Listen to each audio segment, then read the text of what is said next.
The letter trembled in Lena Harlow's work-worn hands, each word a hammer blow against the fragile hope she had been clinging to since they buried her father 3 weeks ago. Cedar Ridge Bank, in its cold corporate efficiency, had given her exactly 30 days. 30 days to plow 160 acres of Oklahoma red earth. 30 days to plant a crop that would prove a pregnant woman working alone could make land produce. 30 days to validate everything her father had died trying to protect. If she failed, the bank would auction the property to the highest bidder. And Lena knew exactly who that would be. Clarence Wade had been waiting for this moment like a vulture circling a dying animal, patient and predatory, his smile never quite reaching his eyes whenever their paths crossed in town.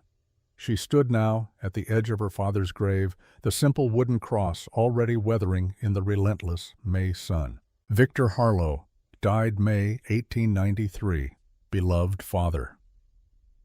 The words carved into the wood seemed inadequate for a man who had given everything to transform raw territory into something that could sustain life, who had taken an orphaned infant and raised her as his own, asking nothing of the world except the chance to work honest ground with honest hands.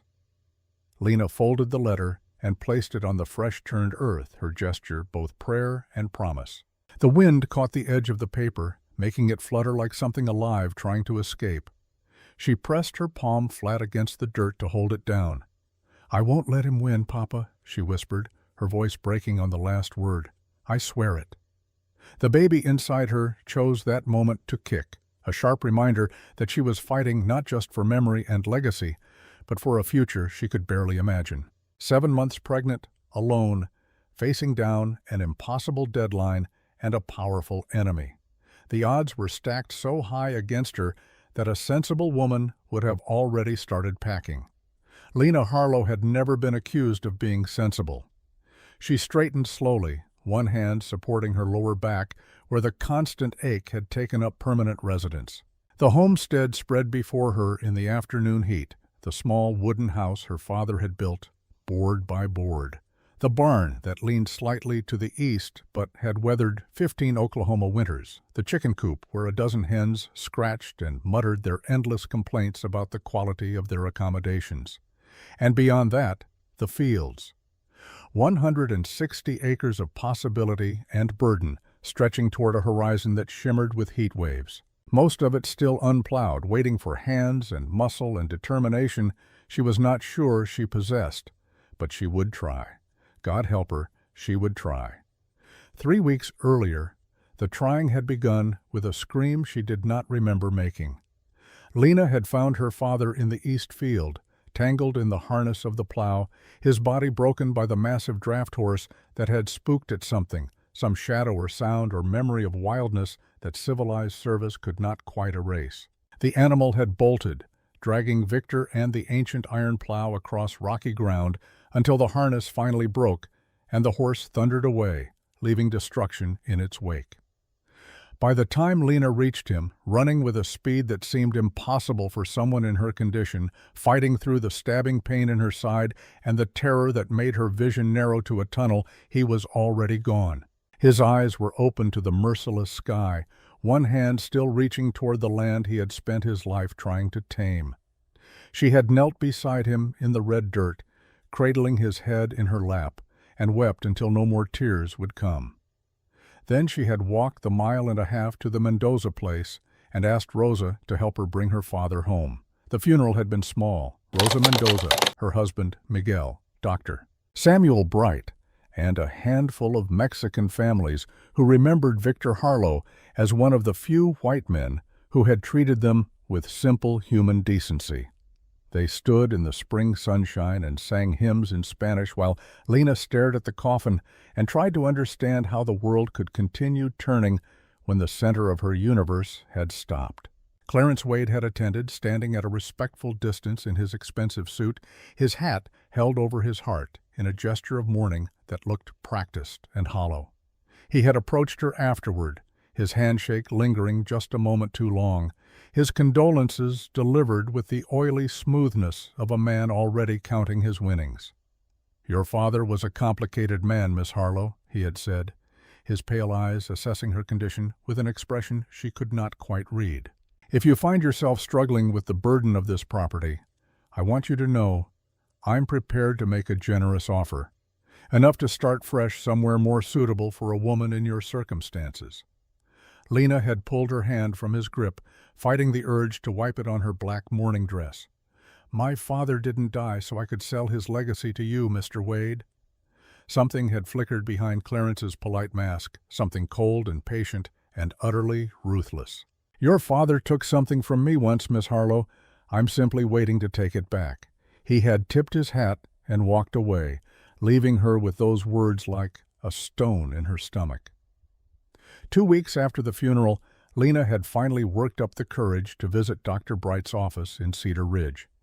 She had been telling herself that the changes in her body were simply stress, grief manifesting in physical form, nothing that rest and time would not cure. But when she could no longer button her skirts, and the exhaustion became so profound that climbing the porch steps left her breathless, denial became impossible. Dr. Samuel Bright was 70, if he was a day, with a shock of white hair and hands that shook slightly from age, but remained steady enough when they mattered. He had been delivering babies and setting bones in Oklahoma Territory since before it had a proper name, and his eyes held the kind of weary compassion that came from seeing every variation of human suffering and joy. He had examined her with professional efficiency, his face carefully neutral, before sitting down across from her with a heavy sigh. "You're about 6 months along, Lena. Maybe closer to 7. When was your last monthly?" The room had tilted sideways. 6 months? 7. Which meant the baby had been conceived before Thomas left, during those brief weeks when Lena had allowed herself to believe that maybe, just maybe, she had found someone who would stay. Thomas Burch had been a cowboy drifter, 25 years old with an easy smile and restless feet. He had hired on at the Harlow place for spring planting, working alongside Victor with a competence that earned grudging respect. He had courted Lena with wildflowers picked from the roadside and stories about places he had been, dreams he carried like loose change in his pockets. She had known better than to trust those dreams. Her father had warned her, gently but firmly, that men like Thomas did not put down roots, that the horizon always called louder than any woman's voice. But she had been lonely, and he had been kind, and for a few stolen weeks she had let herself imagine a different future.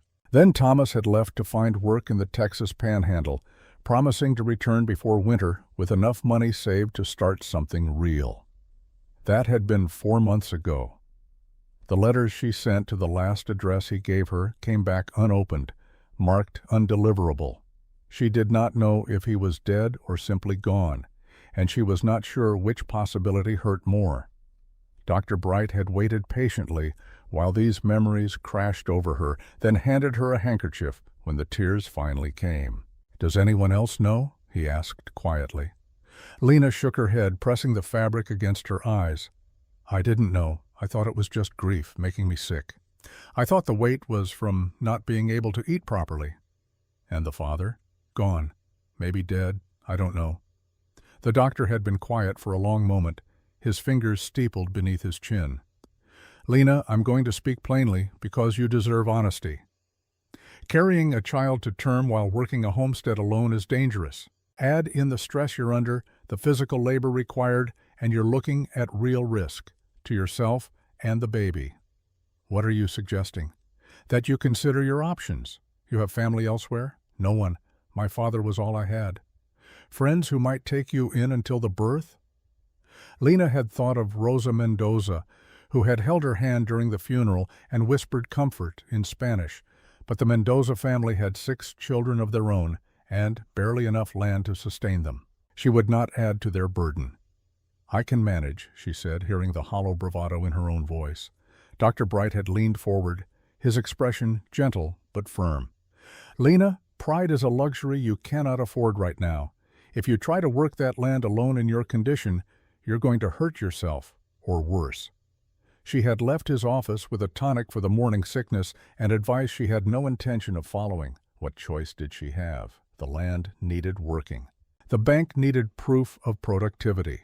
Her child needed a future, and the only future Lena could offer was the one her father had built from Oklahoma dirt and immigrant determination.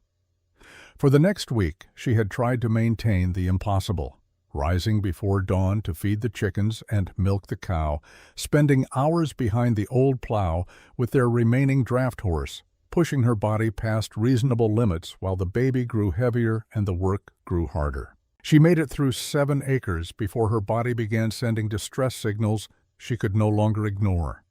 Cramping in her abdomen, dizziness that came in waves, a persistent ache in her lower back that sometimes flared into something sharper, more urgent, more frightening. On the 8th day, she collapsed. The sun had been merciless that morning, climbing into a cloudless sky and baking the earth until it cracked. Lena had been 3 hours into plowing when the world started to blur at the edges, sounds becoming muffled and distant. She tried to call out to the horse, tried to pull back on the reins, but her hands would not obey. The last thing she remembered was the red earth rushing up to meet her, and a strange, distant thought that this was how her father had died, face down in the dirt he loved. Then there were hoofbeats, fast and urgent, growing closer, strong hands lifting her, a voice, deep and steady, cutting through the fog in her mind. "Stay with me, just stay with me." The rocking motion of a horse moving at speed, heat and dust, and the smell of leather. She tried to open her eyes, but the light was too bright, too sharp. Tried to speak, but her throat was desert dry. "Almost there. You're going to be fine." She did not know that voice, did not recognize the arms that held her so carefully, as if she were something precious and breakable. The confusion was almost worse than the pain. When consciousness finally returned fully, she found herself lying on a leather couch in a room she did not recognize. Dark wood paneling, hunting trophies mounted on the walls, the scent of tobacco and old books, a man she had never seen before standing by the window, his back to her, shoulders tense beneath a work shirt that had seen better days. Lena tried to sit up and immediately regretted it. The room spun violently, her stomach lurching in protest. The man turned at the sound of her movement, crossing the room in 3 long strides. "Easy. Don't try to stand yet. The doctor's on his way." He was tall, she noticed, even from her horizontal position, probably 40 or close to it, with dark hair showing the first silver threads at the temples and eyes the color of winter sky. His face was weathered in the way of men who spent their lives outdoors, lines carved deep around his mouth and across his forehead. There was something solid about him, something that suggested he did not move unless he meant to, and did not speak unless he had something worth saying. "Who are you?" Lena managed, her voice coming out rougher than intended. "Cade Thornton. I own the ranch north of your property." The name meant nothing to her. Victor had kept to himself, had not socialized much with neighboring landowners. But there was something in the way this man looked at her, a kind of careful assessment that made her suddenly aware of her condition, her disheveled state, the vulnerability of her situation. "What happened?" she asked. "I saw you collapse in your field. Brought you here because it was closer than town. Dr. Bright should arrive any minute." "You were watching me?" Something flickered in those winter sky eyes. Not quite guilt, but acknowledgement of an intrusion. "I've been keeping an eye on your place since your father passed, making sure you were managing." The presumption of it sparked anger through Lena's confusion and fear. "I don't need a keeper, Mr. Thornton." "No," he agreed quietly. "But you might need a doctor. And you definitely needed someone to catch you before you cracked your skull on a plow blade." The truth of that deflated her righteous indignation. She closed her eyes, one hand moving instinctively to her abdomen. The baby shifted restlessly, and she felt a flood of relief so intense it brought fresh tears. "Is the baby all right?" she whispered. "I don't know. That's why I sent for Dr. Bright." They waited in uncomfortable silence, Lena studying the ceiling, while Cade Thornton returned to his position by the window, a careful distance maintained, as if he understood that proximity would only increase her unease. When Dr. Bright finally arrived, bustling into the room with his medical bag and a disapproving scowl, Lena had never been so grateful to see a familiar face. The examination was thorough and mortifying, conducted in a bedroom upstairs while Cade Thornton waited below. Rosa Mendoza appeared at some point, summoned by some invisible network of communication, and held Lena's hand while the doctor pressed and prodded and listened with his stethoscope. "Finally, Doctor." Bright straightened, his expression grave but not catastrophic. "The baby's heartbeat is strong. But Lena, you've pushed yourself into early labor. The contractions have stopped for now. But if you keep working like you have been, you'll deliver that child months too soon. And neither of you will survive it." The words landed like stones in still water, ripples of implication spreading outward. "What do I need to do?" Lena asked, though she already knew the answer and dreaded it. "Complete bed rest. No work, no lifting, no stress. You need to stay off your feet for at least 2 weeks, preferably longer." "That's impossible. I have 30 days to plow and plant, or the bank takes my land." Dr. Bright exchanged a look with Rosa, who shook her head sadly. "The land won't matter if you're dead, mija. I can't just lie in bed while everything my father built gets auctioned off to Clarence Wade." Lena's voice cracked on the banker's name, frustration and fear making her want to scream. "Then accept help when it's offered," Rosa said gently, smoothing the hair back from Lena's forehead with maternal tenderness. "What help? I don't have money to hire anyone.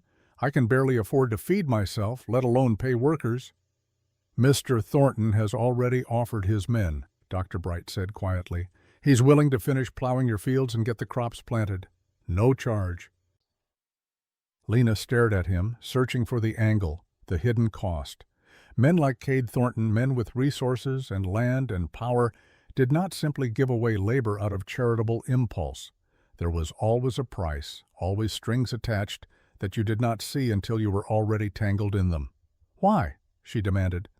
"Why would he do that?" Rosa and Dr. Bright exchanged another look, this one longer, weighted with knowledge they were deciding whether to share. Finally, the doctor sat down on the edge of the bed, his ancient joints creaking in protest. "Lena, do you know anything about the prairie fire of 1873? She shook her head slowly, unease growing in her chest. "There was a massive wildfire that year, swept through this whole region, killed dozens of people, burned thousands of acres. Your father was working for one of the big ranches at the time, and when the fire came through, he ran into the flames to save people who were trapped." Lena had heard this story before, or parts of it. Victor had never spoken much about his own heroism, but Rosa had mentioned it once or twice, pride evident in her voice. "One of the people he saved that day," Dr. Bright continued, his voice gentle, "was a young pregnant woman named Margaret Thornton, Cade's wife." The revelation hit Lena like a physical blow. The room seemed to contract around her, the air growing thin. My father saved his wife? Carried her out of a burning building while the roof was collapsing. Margaret was 7 months pregnant at the time, unconscious from smoke inhalation. The doctors weren't sure if the baby would survive, but your father's quick action gave them both a chance. "Did the baby live?"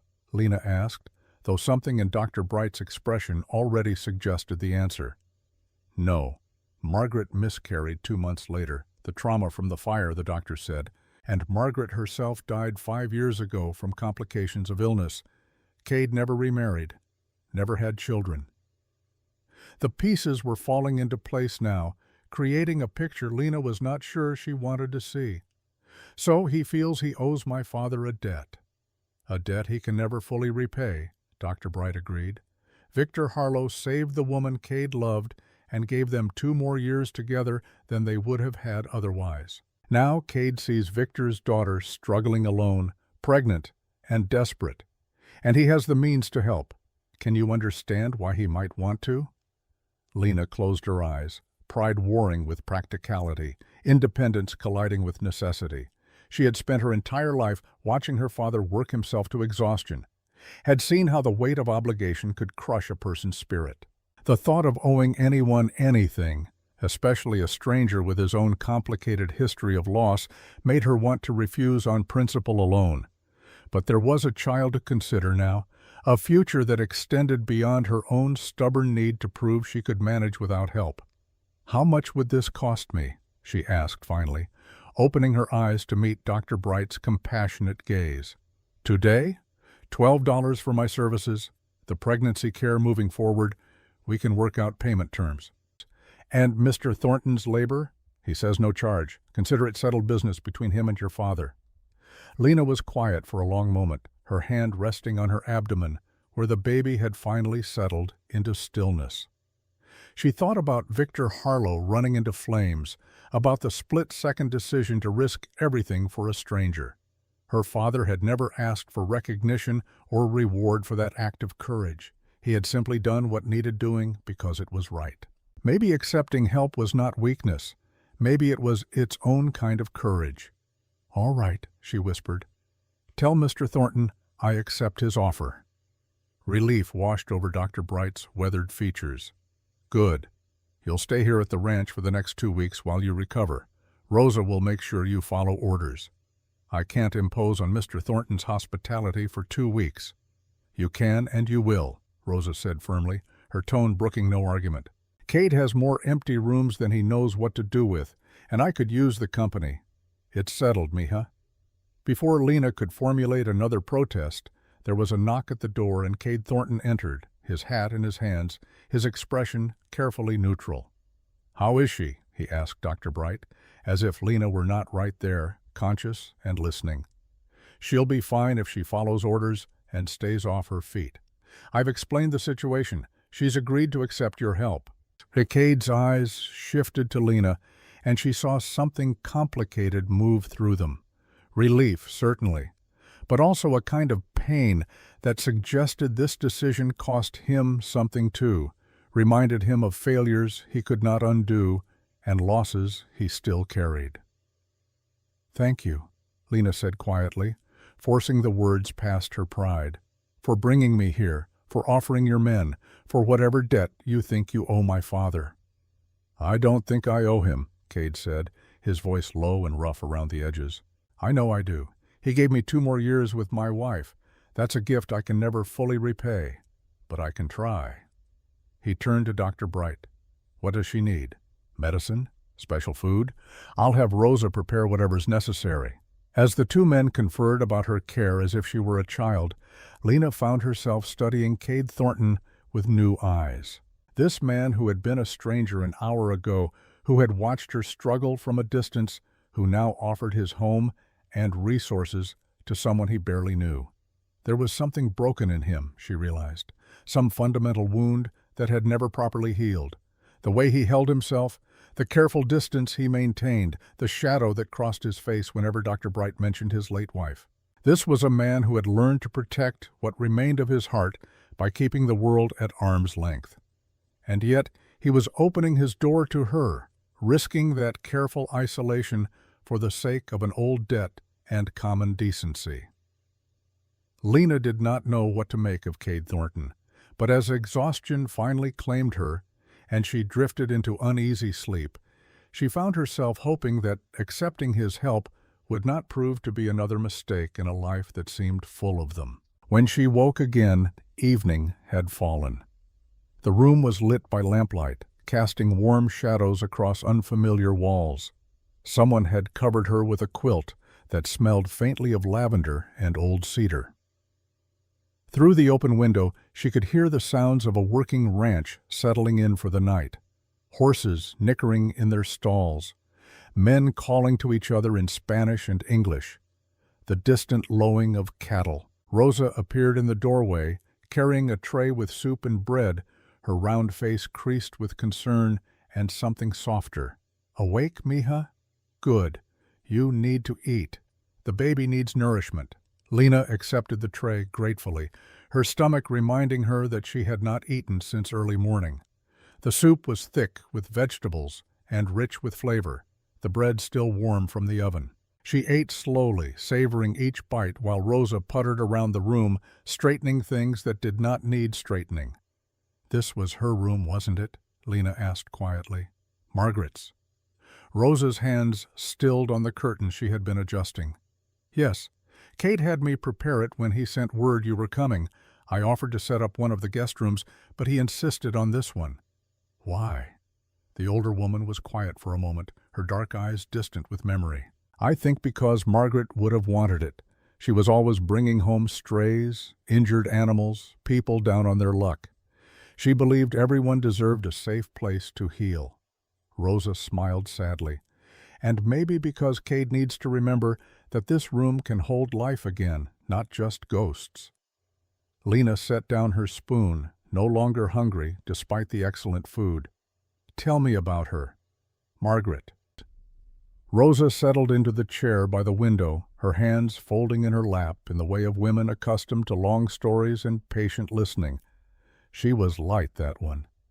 You know how some people can walk into a room and make everything brighter just by being there? That was Margaret. She laughed easily, loved fiercely, saw the best in everyone. How did she die? Fever. It started simple, just a cold that wouldn't quite leave, but it got into her lungs, and by the time Dr. Bright could do anything, it was too late. She suffered for 3 weeks before the end. Cade never left her side, held her hand through every bad night, read to her when she was strong enough to listen, whispered promises about all the things they would do when she got better. Rosa's voice broke slightly. He knew she wouldn't get better, but he promised anyway. Lena felt tears prick her eyes, grief for people she had never known mixing with her own fresh loss. How long ago? 5 years this coming August. He hasn't touched this room since the day she died, kept everything exactly as she left it, until today. The weight of that gesture settled over Lena like a physical thing. Cade Thornton had broken 5 years of careful preservation to make space for a pregnant stranger. What did that cost him? What ghosts was he displacing to offer her shelter? "I shouldn't be here," Lena said softly. "This is too much, too personal." "Nonsense. You need care, and this room needs purpose." Margaret would approve. Rosa stood, smoothing her apron with practical efficiency. "Now finish your soup and get some rest. Tomorrow, Cade's men will start on your fields. You focus on healing. Everything else will sort itself."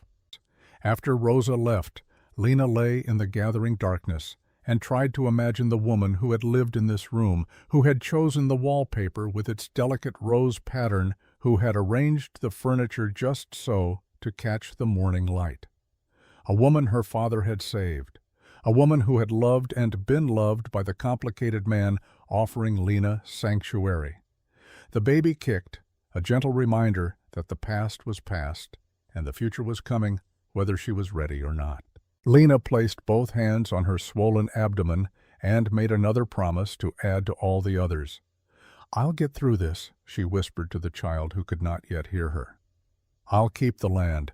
I'll give you the future your grandfather wanted. And somehow I'll find a way to repay the debt we're accumulating with a man who seems determined not to be repaid." Outside her window she could see lights in what must be Cade's study, a lone figure moving back and forth behind the curtains. Was he thinking about Margaret? About the room he had finally allowed someone else to occupy? About the pregnant woman sleeping in his dead wife's bed? Lena did not know. But as exhaustion finally claimed her and she drifted into dreams troubled by fire and loss and the endless red earth that defined her world, she could not shake the feeling that accepting Cade Thornton's help had set something in motion that neither of them fully understood.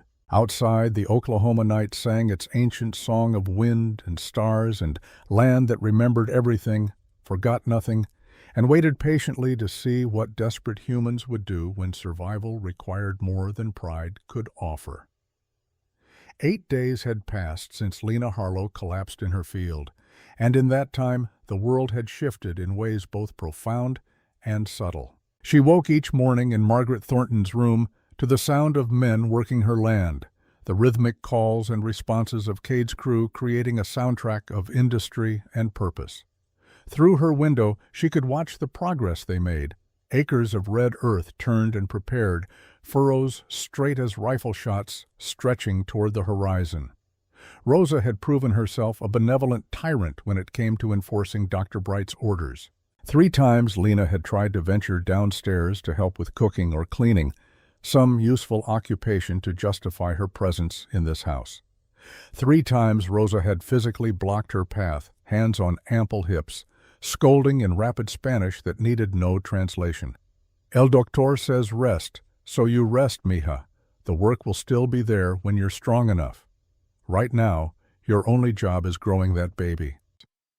So Lena rested, though rest felt like torture for someone accustomed to dawn until dusk labor.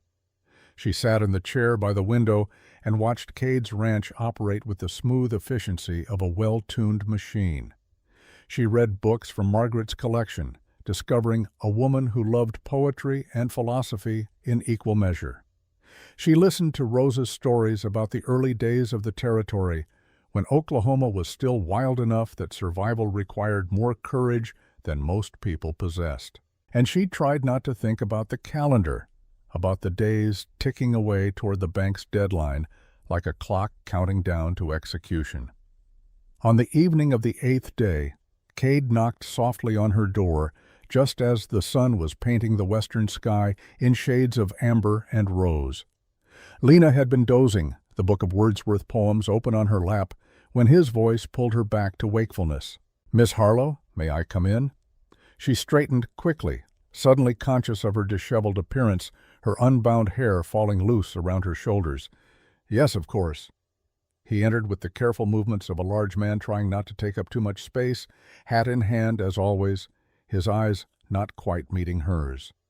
In the week she had spent under his roof, Lena had seen Cade Thornton exactly 4 times. He took his meals alone in his study. He left before dawn and returned after dark. When their paths did cross in the hallway or on the porch, he nodded politely and moved on, maintaining a distance that felt almost deliberate in its consistency. Now, standing in the amber light of late afternoon, he looked tired in a way that went beyond physical exhaustion. There were new lines around his eyes, and his jaw carried the shadow of a beard he had not bothered to shave. "How are you feeling?" he asked, the question formal, almost stilted. "Better? Stronger, doctor. Bright says another week of rest, and I should be able to return home." She hesitated, then added, "I want to thank you again for everything you've done. Your men have worked my fields with more care than I could have managed alone. I'm grateful." Cade nodded, but his expression remained troubled. He moved to the window, looking out at the land his crew had transformed. "They've finished plowing all 160 acres, started planting yesterday.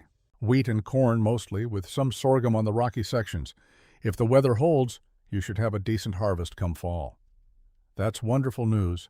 Lena waited, sensing there was more, something heavier he had come here to say.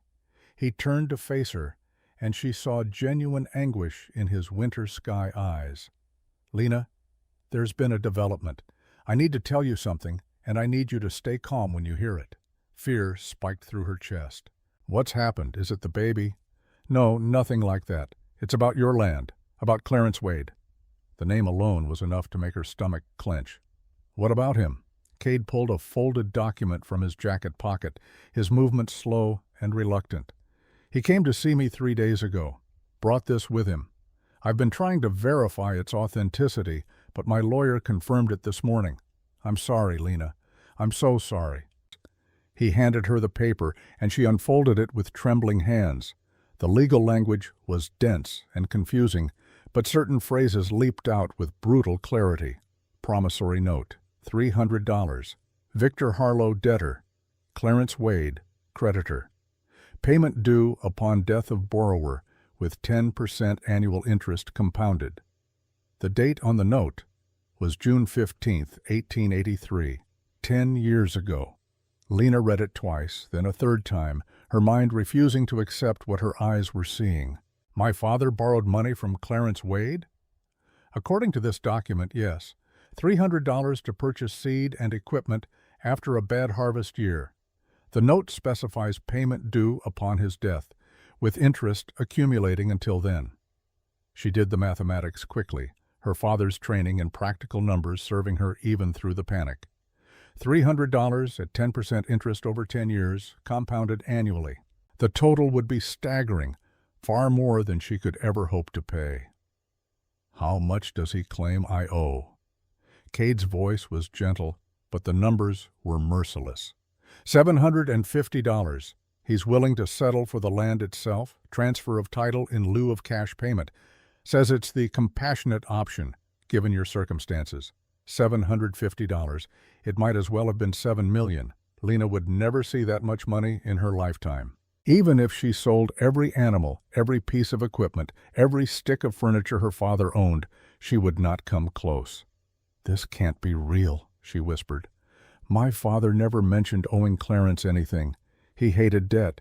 He would have told me. Maybe he hoped to outlive Wade.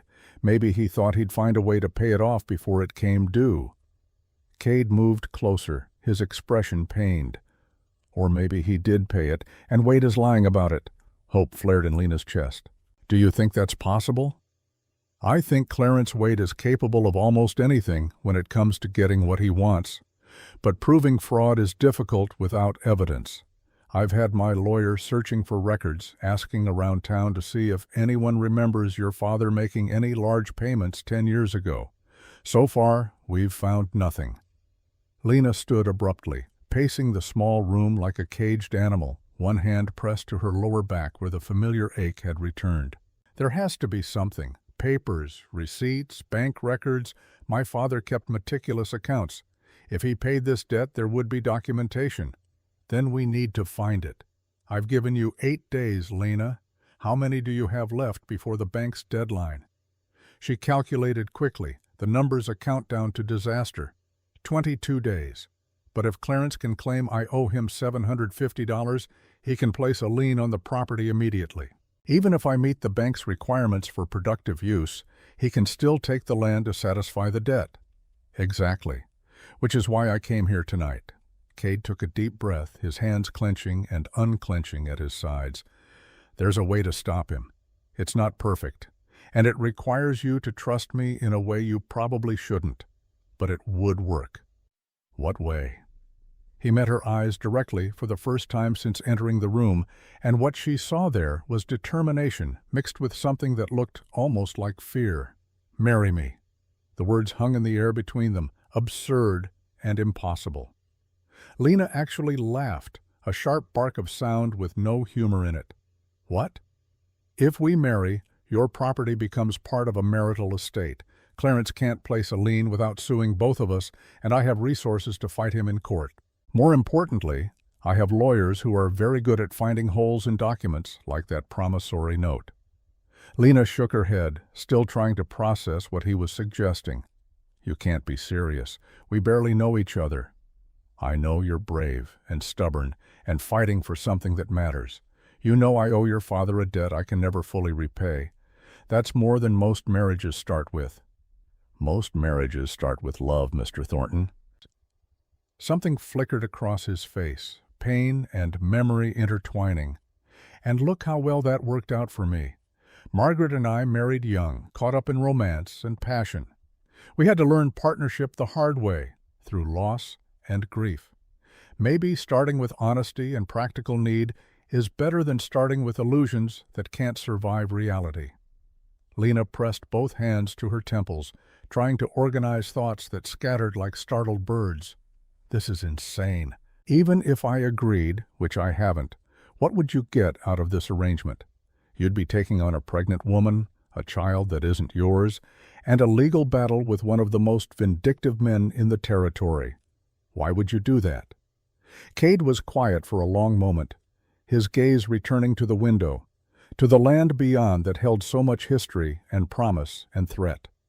When he finally spoke, his voice was so low she had to strain to hear it. "Because this house is too quiet.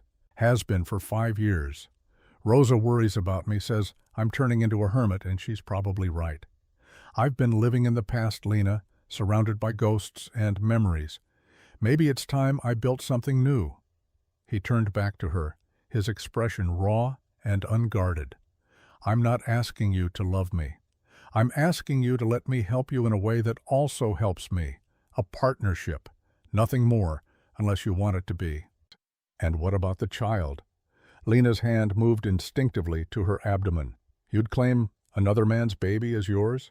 Yes, legally and in every way that matters. Your son or daughter would bear the Thornton name, inherit everything I have. No questions asked, no strings attached. The generosity of it was staggering, almost incomprehensible. Lena searched his face for signs of ulterior motive, hidden agendas, the catch that surely existed in such an offer. But all she saw was weary sincerity and a loneliness that mirrored her own. "I need to think about this," she said finally. "It's too much, too fast. I can't make this decision right now." "Of course, take whatever time you need. But Lena, understand that Clarence will move quickly. Once he files that lien claim with the county clerk, stopping him becomes much harder. Every day matters." After he left, Lena sank back into her chair and stared at the promissory note until the words blurred together. $750, a sum that might as well be a mountain, insurmountable and implacable. She thought about her father, about Victor Harlow's careful pride and fierce independence. Would he have kept such a debt secret? Or was this document exactly what Cade suspected, a fraud constructed by a patient enemy who had waited years for the perfect moment to strike? Rosa found her there an hour later, tears streaming down her face, the promissory note clutched in one hand. The older woman took in the scene with a single glance and gathered Lena into her arms without a word, rocking her gently while she sobbed out her fear and frustration and desperate uncertainty. "He told you about Wade's claim," Rosa said when the tears finally subsided. Lena nodded against her shoulder. "How did you know?" "Because Cade looked like a man going to war when he came up those stairs, and because Clarence Wade has been circling your land like a vulture since before your father was cold in the ground. This was always coming, mija. The only question was how and when." "Rosa, did my father ever mention owing Clarence money? Any kind of debt at all?" The older woman was quiet, her weathered hands smoothing Lena's hair with maternal gentleness. "Not to me. But Victor was a proud man. He might not have shared such a burden even with friends. Or Clarence is lying. That's also possible. Probable, even. But proving it," Rosa sighed. "That's the trick, isn't it?" Lena pulled back, wiping her eyes with the back of her hand. "Cade proposed. Asked me to marry him to protect the land." If Rosa was surprised, she hid it well. "And what did you say?" "That I needed to think, that it was too much, too fast, that I can't possibly accept such an enormous sacrifice from someone who doesn't even love me." Rosa's dark eyes studied her with an intensity that made Lena want to look away. "And is that the only reason? That he doesn't love you? What other reason would there be? Perhaps that you don't love him either, but you're starting to feel something that scares you. Perhaps that accepting his help means admitting you can't do everything alone. Perhaps that marrying Cade Thornton would mean letting go of the last piece of independence you have left." The accuracy of Rosa's observation struck Lena like a physical blow. Yes, she was afraid of obligation and debt, but she was equally afraid of the strange warmth that bloomed in her chest when Cade looked at her with those winter sky eyes, the way her pulse quickened when she heard his voice in the hallway, the traitorous part of her heart that wanted to believe a partnership could become something more. "I don't know him," Lena said weakly. "How can I marry someone I don't know?" "You know he's honest.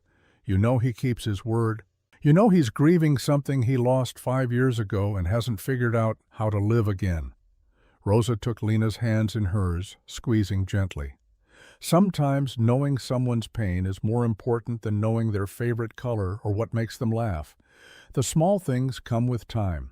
The big things, the character underneath, that's what matters from the start." "And if I say yes, what kind of marriage would it be?" "Whatever kind you both make it. Cade won't force anything you're not ready to give. He's too much of a gentleman for that, too scarred by loss. But he's also lonely, mija. Lonelier than any man should be. You could help each other if you're brave enough to try." After Rosa left, Lena sat alone in the gathering darkness and tried to envision a future that included Cade Thornton as her husband. The word felt strange even in her thoughts. weighted with implications she could barely process. Husband, partner, the father her child would know, even if not the father who had created them. Thomas Burch's face swam up from memory, his easy smile and restless energy. She had cared for him, maybe even loved him in that desperate way of lonely people finding brief connection. But Thomas had never offered her anything permanent, had never promised more than the moment allowed. And now he was gone, dead or simply moved on, and she was carrying his child into an uncertain future. Cade Thornton was offering certainty, security, a name and resources that could protect both her and her baby. All he asked in return was companionship, an end to the silence that had consumed his life since Margaret died. Was that enough foundation for a marriage?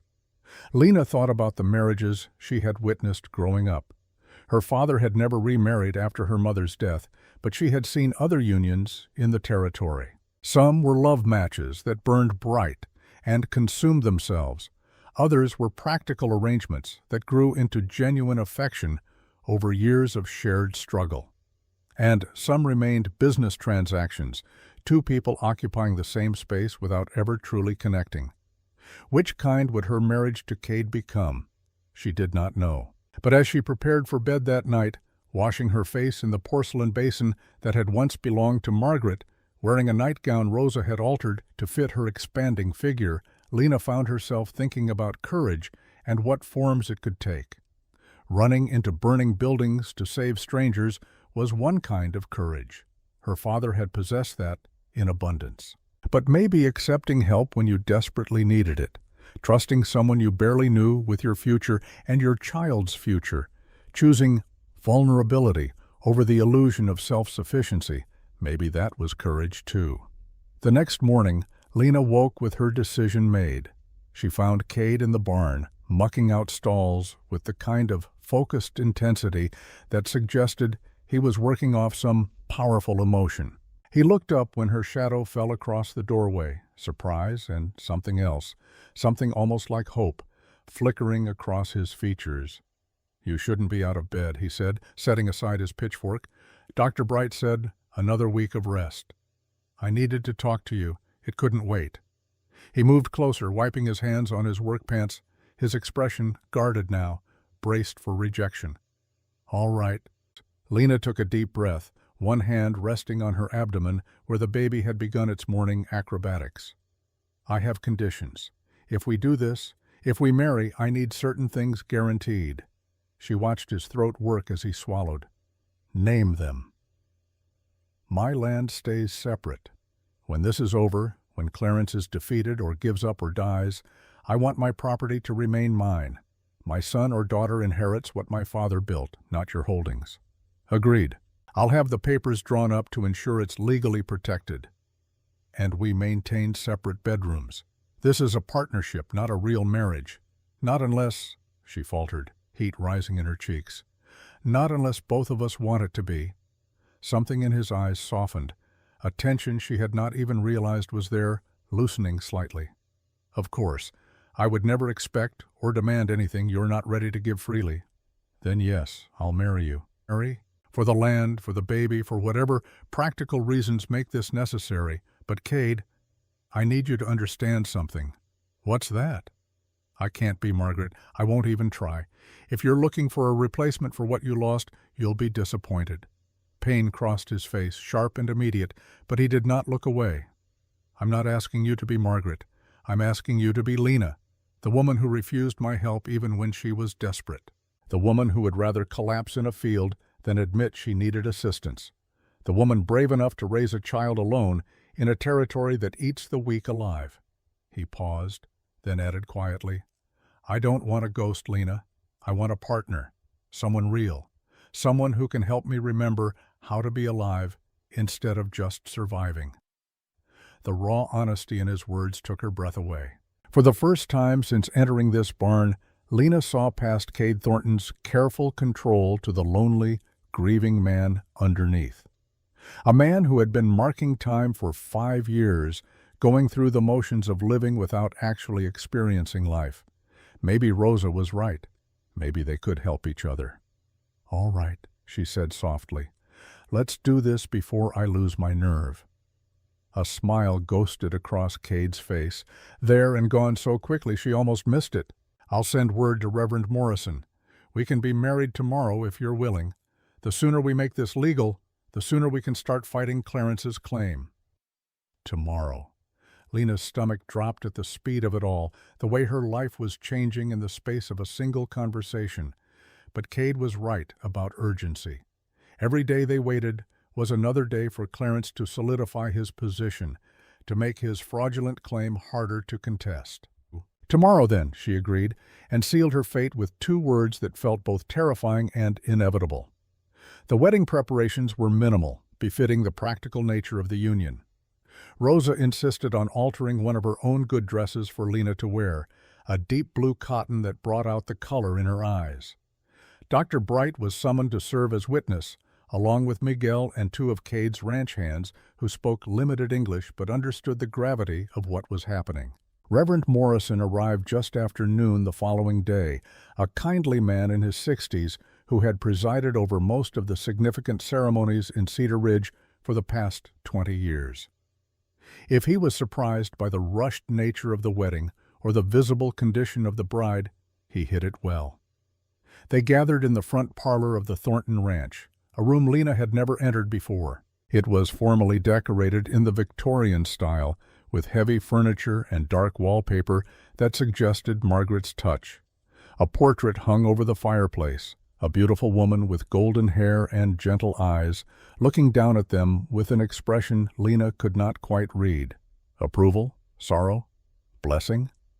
Cade stood near the window in a suit that looked like it had not been worn in years, his dark hair slicked back, his jaw freshly shaved. He looked uncomfortable in the formal clothing, his broad shoulders straining against the jacket, but his eyes, when they met Lena's, held steady determination. Reverend Morrison opened his worn Bible and began the familiar ceremony, words that had joined countless couples in bonds meant to last until death. Lena listened as if from a great distance, her hands cold, despite the warmth of the afternoon, her heart hammering against her ribs. "Do you, Cade Thornton, take Lena Harlow to be your lawfully wedded wife, to have and to hold from this day forward for better or worse, for richer or poorer, in sickness and in health, until death do you part?" "I do." His voice was steady, no hesitation, no doubt. "And do you, Lena Harlow, take Cade Thornton to be your lawfully wedded husband, to have and to hold from this day forward, for better or worse, for richer or poorer, in sickness and in health, until death do you part?"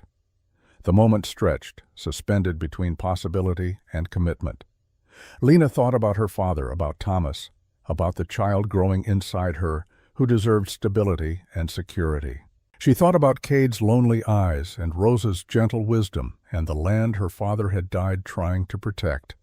"I do," she said, and felt the axis of her world shift. Cade produced a ring, simple gold, that caught the afternoon light.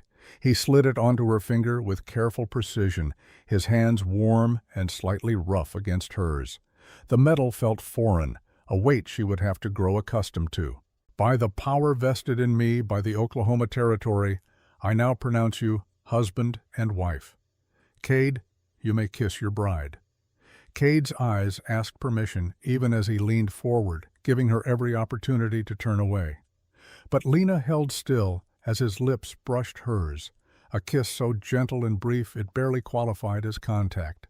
Yet something sparked in that moment of connection, electricity jumping between two people who had just bound their futures together with words and promises they barely understood.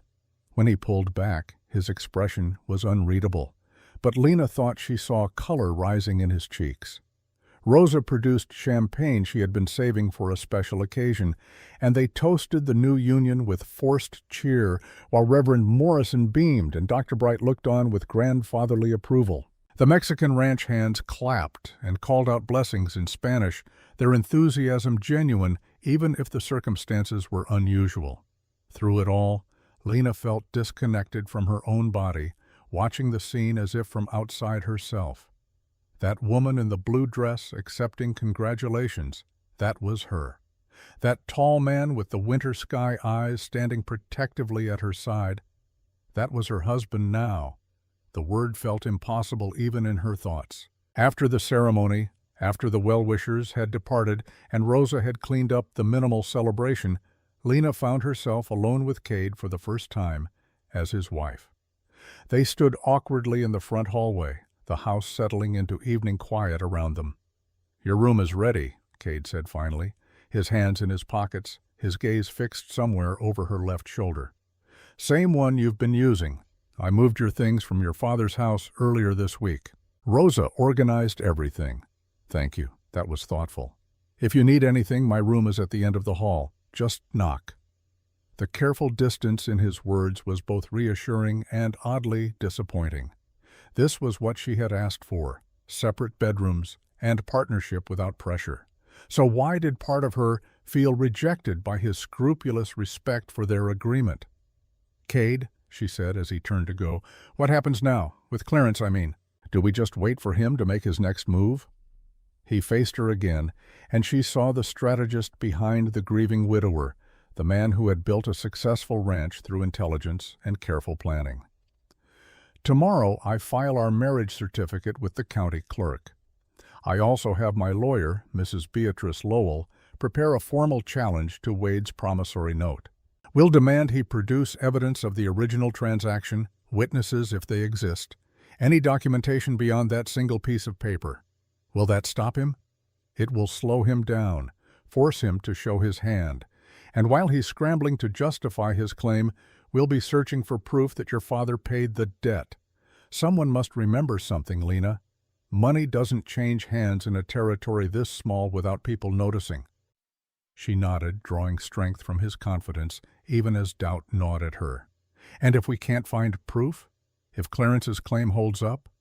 Cade's expression hardened, and for the first time Lena glimpsed the steel underneath his gentlemanly exterior. "Then we fight him in court with every resource I have. Drag it out until he spent more money on lawyers than the land is worth. Make him regret the day he decided to target Victor Harlow's daughter." The fierce protectiveness in his voice sent warmth spreading through her chest. This man who had been a stranger 2 weeks ago was now ready to go to war on her behalf, to spend his fortune and reputation defending land that was not even his. "Why?" she asked softly. "Why fight so hard for me?" Cade was quiet for a long moment, his eyes searching hers with an intensity that made her breath catch. "Because you remind me that there are still things worth fighting for. Because your father saved the woman I loved when I couldn't. Because—" He paused, seeming to weigh his next words carefully.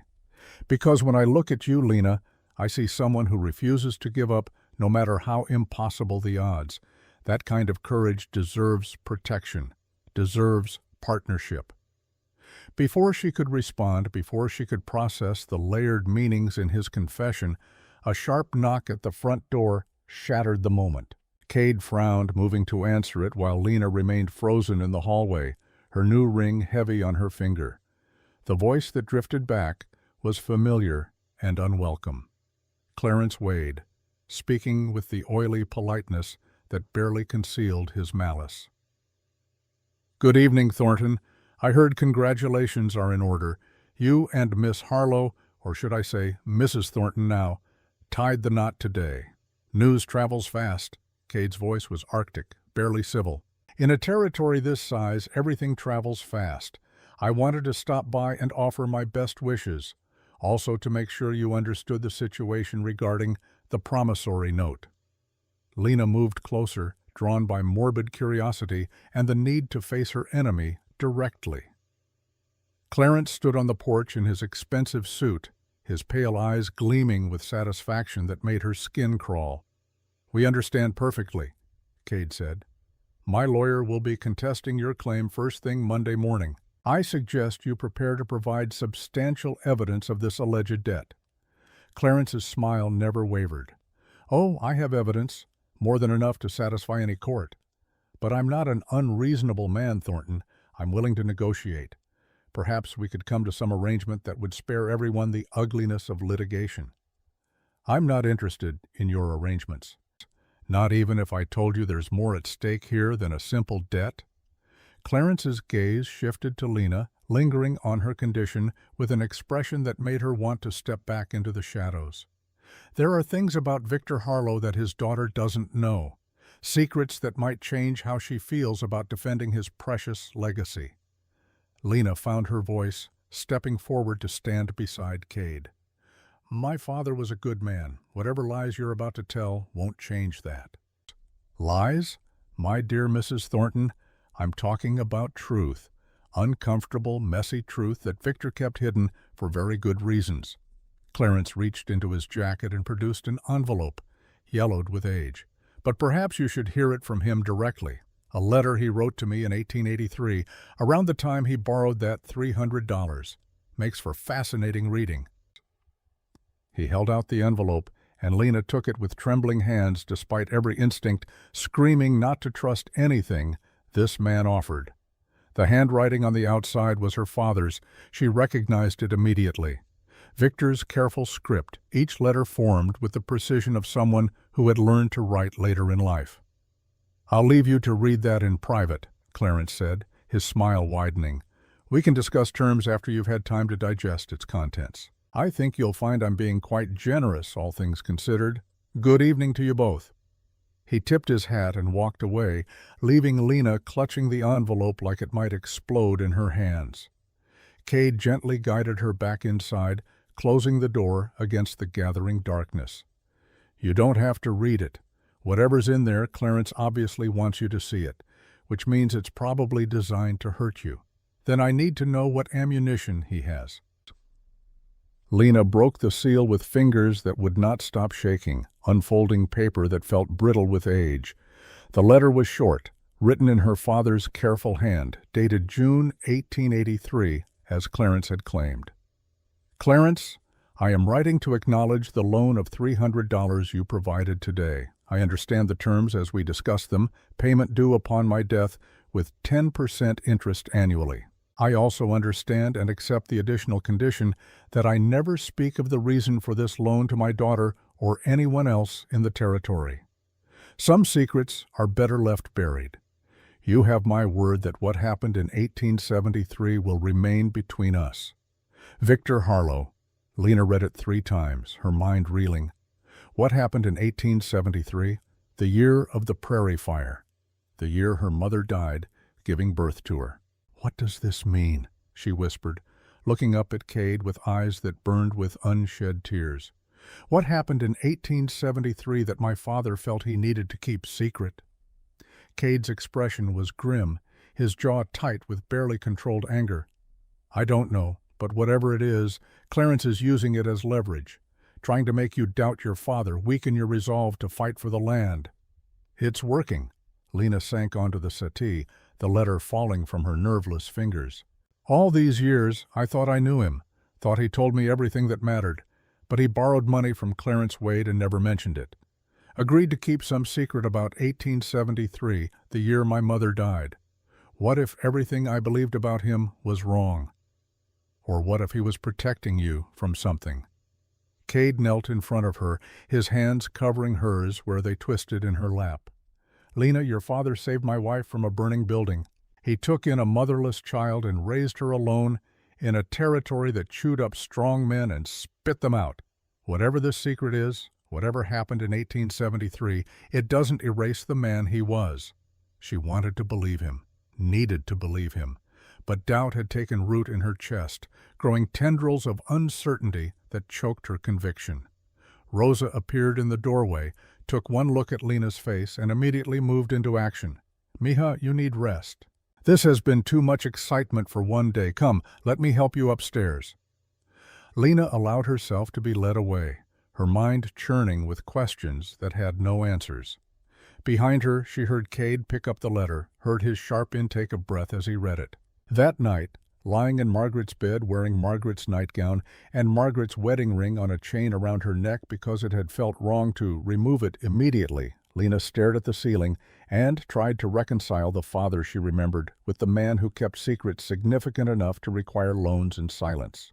What happened in 1873, and why had Clarence Wade waited 10 years to use that knowledge as a weapon? Sleep came eventually, but it brought dreams of fire and smoke, of voices crying out in languages she could not understand, of her father's face twisted with grief and guilt as he handed her to strangers and walked away into flames that consumed everything. She woke gasping, tears streaming down her face, one hand pressed to her abdomen where the baby kicked in agitation, responding to her distress. A soft knock at the door made her start. "Lena, are you all right? I heard you cry out." Cade's voice, rough with sleep and concern. "I'm fine," she called back, her voice breaking on the words. "Just a bad dream." Silence from the hallway. Then, "May I come in? Just to talk. You don't have to be alone with this." She should say no, should maintain the careful boundaries they had established. But the loneliness of her thoughts was crushing, and the need for human connection, for someone who might understand the weight of secrets and loss, was overwhelming. "Yes," she said quietly. "Please." The door opened, and Cade entered wearing a hastily donned shirt over his nightclothes, his hair disheveled from sleep. He settled into the chair by the window, maintaining that careful distance even as he offered the comfort of presence. "Tell me about him," Cade said softly. "Your father, not the secrets, not the doubts. Tell me about the man you knew." And so Lena talked, her voice breaking and recovering and breaking again, painting a picture of Victor Harlow through stories and memories, the way he sang old Spanish songs while working, learned from the men he labored beside, how he taught her to read using the Bible and agricultural almanacs, the only books they owned, his habit of talking to the horses like they were people, explaining his plans and asking their opinions, the gentleness of his calloused hands when he braided her hair, the fierce protection in his eyes when anyone treated her with disrespect because of her heritage. Cade listened without interruption, and when she finally fell silent, exhausted by grief and catharsis, he spoke with quiet conviction. "That man, the one you just described, he loved you. Whatever this secret is, whatever happened in 1873, it doesn't change that he spent every day of your life trying to give you something better. Don't let Clarence Wade poison those memories. Don't give him that power." "But what if the secret is terrible? What if my father did something unforgivable?" "Then we face it together. Whatever truth is buried in 1873, we'll find it, and we'll decide together what it means and how to move forward." He stood, moving to the door but pausing before leaving. "You're not alone anymore, Lena. You have a partner now, for better or worse, remember?" After he left, Lena lay in the darkness and turned his words over in her mind. For better or worse. She had promised that just hours ago, standing in front of Reverend Morrison and witnesses, binding herself to a man she barely knew. But maybe Cade was right. Maybe partnership meant facing the hard truths together, sharing the burden of doubt and fear instead of carrying it alone. The baby shifted restlessly inside her, and Lena placed both hands on her swollen abdomen, whispering promises into the dark. "Whatever happened in 1873, whatever secrets your grandfather kept, we'll figure it out, and we'll make sure you grow up knowing the good man he was, not just the mysteries he left behind." Outside, the Oklahoma night held its breath, waiting to see what morning would bring and what truths would emerge when desperate people started digging into a past that some had worked very hard to keep buried. 2 weeks passed in a strange new rhythm that Lena was still learning to navigate. Doctor Bright had finally pronounced her well enough to move about the ranch freely, though he insisted she avoid heavy labor for at least another month. Her body had recovered from the collapse. The baby was growing strong and active, but the emotional landscape of her new life remained uncertain terrain. Being Cade Thornton's wife was nothing like she had imagined marriage would be, back when she still allowed herself such fantasies. They maintained separate bedrooms as agreed, separate routines that intersected at carefully orchestrated moments. Breakfast together at the large dining table, making stilted conversation about weather and cattle prices, while Rosa bustled around serving food and shooting them meaningful looks. Dinner in the same fashion, slightly less awkward as they found safer topics to discuss. But it was the small, unexpected moments of connection that confused Lena most. The way Cade's hand would steady her elbow when she navigated the stairs. How he had begun reading aloud to her in the evenings, continuing a habit Margaret had apparently enjoyed, his deep voice bringing poetry and adventure stories to life. The morning she woke to find he had commissioned a carpenter to build a cradle and spent his afternoons in the barn workshop carving delicate patterns into the wood. These gestures felt like more than partnership. They felt like the tentative beginnings of something neither of them had named or acknowledged. Meanwhile, the legal battle with Clarence Wade had begun in earnest. Beatrice Lowell, Cade's lawyer, had filed formal challenges to the promissory note, demanding that Clarence provide documentation beyond the single piece of paper. Witnesses to the original transaction, bank records showing the loan dispersal, any evidence that Victor Harlow had actually received $300 in 1883. Clarence had responded with his own battery of legal maneuvers, requesting time extensions, claiming that records from 20 years ago were difficult to locate, maintaining an air of injured innocence that made Lena want to scream. And through it all, that letter from her father haunted her. What happened in 1873 will remain between us. Lena had spent hours searching through her father's papers, looking for any clue about the mysterious event that required such secrecy. She found meticulous records of every seed purchase, every cattle sale, every mundane transaction of frontier life. But nothing about 1873 except a brief notation in Victor's journal. Ayanna died today. God forgive me. Ayanna, her mother, the Apache woman who had given Lena life and died in the process. On the 15th day of her marriage, while Cade was out checking fences on the northern boundary of his land, Rosa found Lena in the kitchen staring at that journal entry for the 100th time. "Mija, you're going to worry yourself sick." Rosa took the journal gently from her hands and closed it. "Some questions don't have answers we can find in old books." "Then where do I find them? Clarence obviously knows something about my mother's death. Something significant enough that my father agreed to keep it secret for 20 years. Rosa was quiet for a long moment, her weathered hands folded on the table between them. Finally, she sighed deeply. "There are things I know, Lena, things your father told me in confidence before he died, things I promised never to share unless absolutely necessary."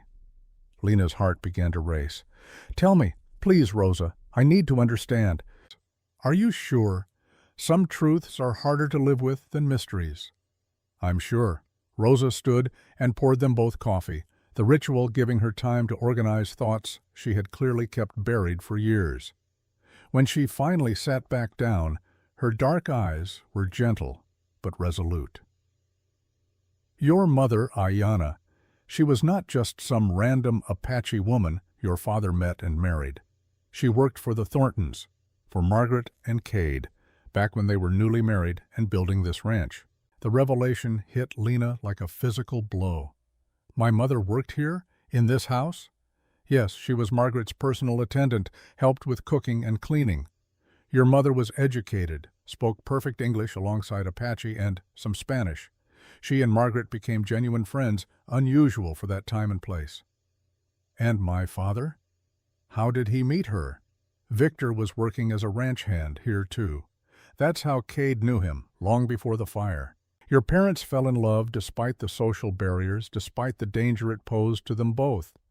When Ayanna got pregnant, they knew they couldn't stay.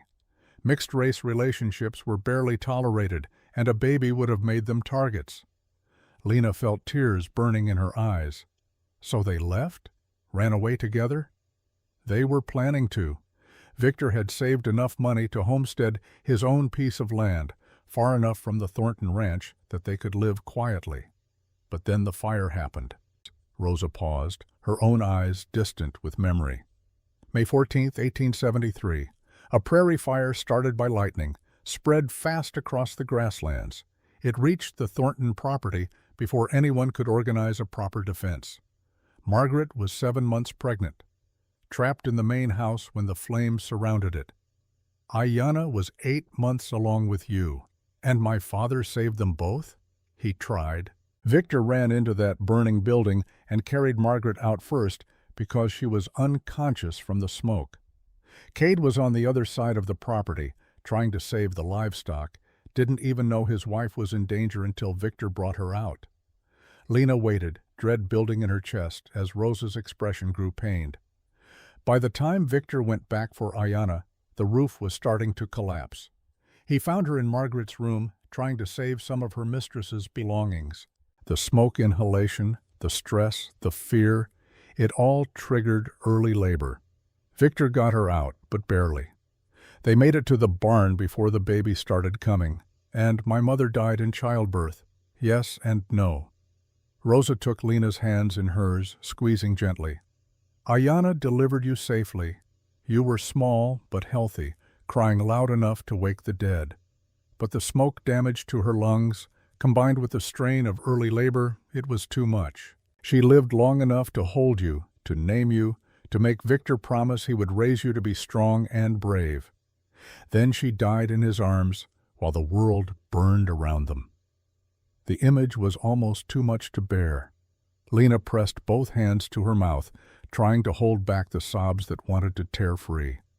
Her mother dying, while everything burned, trusting a man she loved to protect the daughter she would never know. But what about Margaret? Lena managed to ask. Did she lose her baby? Rosa's expression grew complicated, layers of old pain and carefully kept secrets. Margaret miscarried 2 months later. The doctor said the trauma from the fire caused it, that her body went into shock and couldn't sustain the pregnancy. She was devastated, blamed herself for surviving when Ayanna didn't, for living while her friend died, saving her belongings. So Margaret knew my mother? They were friends? Close friends. The kind that transcended the social barriers of the time. Margaret was heartbroken when Ayanna died. She wanted to adopt you, raise you as her own daughter. She begged Cade to let her, said it was the least she could do to honor Ayanna's sacrifice. Lena felt like the ground was shifting beneath her feet. Then why didn't she? Why did my father raise me instead? Rosa's voice dropped to barely above a whisper. Because Clarence Wade threatened to destroy them all if they tried. The name sent ice through Lena's veins. What does Clarence have to do with this? Clarence owned the land adjacent to the Thornton ranch back then. He saw what happened during the fire, saw Victor carry Margaret out, saw him go back for Ayanna. And Clarence, being the snake he is, he saw opportunity. Rosa's face hardened with disgust. He went to Cade 3 days after the fire and made his position clear. If the Thorntons tried to adopt a half-Apache baby, if they publicly claimed you as their own, Clarence would spread stories that Victor and Ayanna had been engaged in an illicit affair right under Cade and Margaret's noses, that Margaret's miscarriage was divine punishment for harboring sinners, that the Thorntons were race traitors who deserved social and economic ruin. That's monstrous. That's Clarence Wade. He's been a cancer in this territory for decades, using fear and prejudice as weapons. Rosa's grip tightened on Lena's hands. Cade and Margaret were young. They'd just lost a baby. Their ranch was still vulnerable. They couldn't risk the scandal Clarence threatened. So, they made an impossible choice. They let my father take me. Victor insisted on it, said he'd homestead far enough away that the connection wouldn't be obvious, that he'd raise you to know your heritage, to be proud of both your parents. Margaret gave him money, resources, everything he needed to make a fresh start. And Clarence, satisfied that he'd separated you from the Thorntons, loaned Victor $300 with that poisonous promissory note attached. The pieces were falling into place now, creating a picture both heartbreaking and enraging. Clarence wanted leverage, something to hold over my father forever. Exactly.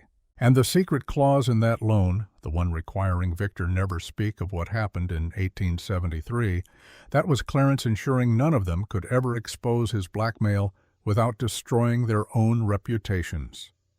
Lena stood abruptly, pacing the kitchen with restless energy despite her condition. So my father paid Clarence $300 for the privilege of being blackmailed, and spent 20 years keeping that secret to protect the Thorntons, to protect me from the scandal Clarence threatened. That's why I'm telling you now, because you need to understand what kind of man Victor was and what kind of monster Clarence is. Your father wasn't hiding something shameful. He was protecting everyone he loved from a predator who would have destroyed them all. Does Cade know about this, about my mother working here, about Margaret wanting to adopt me? Rosa shook her head slowly. Margaret never told him the full story. She died 5 years ago, still carrying that guilt, still wishing she'd been brave enough to fight for you. Cade knows pieces, knows Margaret was friends with an Apache woman who died in the fire. But he doesn't know that woman was your mother, doesn't know you were the baby Margaret wanted to adopt. The weight of this knowledge was staggering. Lena had married a man who, 2 decades ago, could have been her father, who had lost a child the same day she was born, who had no idea that the pregnant woman he'd just wed was connected to his own tragedy in ways neither of them had understood. I have to tell him, Lena said. He deserves to know the truth. Are you sure? Once you tell him, everything changes. He'll see you differently, Lena. You won't just be the woman he married to protect. You'll be a living reminder of everything he lost. I'm already a reminder. I'm living in Margaret's room, wearing her hospitality, raising a child in her house. Adding truth to that equation can't make it worse. But even as she said it, Lena wondered if that was naive. Would Cade resent her for being the child Margaret wanted but couldn't have? Would knowing her true connection to his past make their fragile partnership stronger or shatter it completely? She found him that evening in the barn workshop, carefully sanding the cradle he had been building for weeks. The wood was beautiful, oak that glowed golden in the lamplight, carved with intricate patterns of roses and vines. It was almost finished, a masterpiece of patient craftsmanship and quiet devotion. He looked up when her shadow fell across the doorway, a smile touching his lips before concern replaced it. You shouldn't be out here. The sawdust isn't good for breathing. I need to talk to you. It's important. Something in her tone made him set down his tools immediately, giving her his full attention. What's wrong? Lena took a deep breath, steeling herself for what came next. Rosa told me something today, about 1873, about my mother and Margaret. She watched his expression shift from curiosity to wariness. What about them? My mother's name was Ayanna. She worked here as Margaret's attendant. They were friends. Cade went very still, his eyes searching her face with growing intensity. Ayanna, the woman who died in the fire giving birth to a daughter. Yes, the daughter was me, Cade. I'm the baby my mother died delivering, the child Margaret wanted to adopt. The silence that followed was profound, broken only by the distant sounds of the ranch settling in for the night. Cade's face went through a complicated series of expressions, shock giving way to understanding to something that looked almost like grief. You're telling me, he said slowly, his voice rough, that you're the child Margaret mourned for 20 years? The baby she talked about in her journal, the one she felt she abandoned? Rosa says Margaret wanted to adopt me, but Clarence Wade threatened to destroy your family with scandal if you tried. So my father took me and homesteaded far enough away that the connection wouldn't be obvious. Cade sank onto the workbench, his hands gripping the edge hard enough that his knuckles went white. All this time, you've been here, in this territory, and I never knew. Margaret never told me the whole truth. Maybe she was trying to protect you, or maybe the pain was too great to speak about. He laughed, a bitter sound with no humor in it. So I've been married to you for 2 weeks, working beside you, building this cradle for your child, and only now finding out that 23 years ago I almost became your father. That you're the daughter Margaret wept over losing. I'm sorry, I didn't know either until today. Cade stood abruptly, pacing the small workshop with caged energy. Don't apologize. This isn't your fault. It's Clarence's poison reaching across decades, destroying lives he never even touched directly. He turned to face her, his winter sky eyes bright with unshed tears. Does it bother you, knowing what might have been? Lena thought carefully before answering. I don't know. part of me wonders what kind of life I would have had growing up here, with resources and education and social standing. But the man Victor Harlow was, the way he raised me to be strong and independent, I can't regret that. He was a good father, Cade, even if he came to that role through tragedy. I know he was. I saw it in the way you talk about him, the way you fight for his legacy. Cade moved closer, and Lena saw the exact moment his perspective shifted, when she stopped being just his wife and became the ghost of what might have been. God, you even look like her. I never noticed before, but you have Ayanna's eyes, the shape of her face.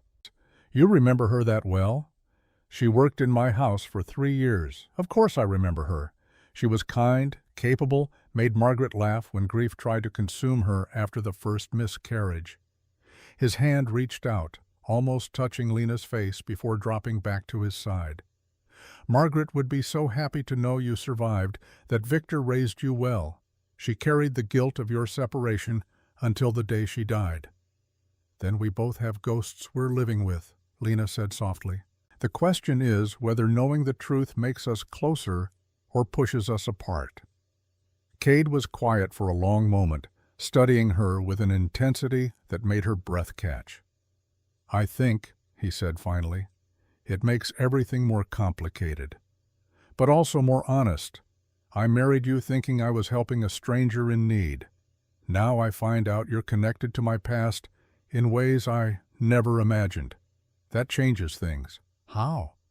I don't know yet. Give me time to process it. He turned back to the cradle, running his fingers along the carved roses. But Lena, understand this. Whatever history connects us, whatever might-have-beens haunt our marriage, you're not Margaret's replacement daughter. You're your own person. Victor's daughter, the woman brave enough to plow fields while pregnant. My wife, for better or worse. The words were both reassuring and distancing, creating space even as they acknowledged connection. Lena understood what he was doing, protecting both of them from the weight of too much shared history, too many layers of obligation and guilt. Thank you for saying that. I mean it. And Lena, tomorrow we're going to use this information against Clarence. If he threatened blackmail in 1873, if he forced your father into that poisonous loan agreement through coercion, that changes the legal standing of his claim. Mrs. Lowell needs to know everything. Lena nodded, relief flooding through her that he saw the strategic value in the revelation rather than just the emotional complexity. Will it be enough to stop him? I don't know. But it's leverage we didn't have before. And leverage is power, especially against a man who's built his life on keeping other people's secrets. That night, Lena lay in bed and thought about the strange web of fate that had brought her to this moment. Born in a barn during a fire, raised by a man protecting her from the scandal of her own existence, married to someone who might have been her father in another version of reality.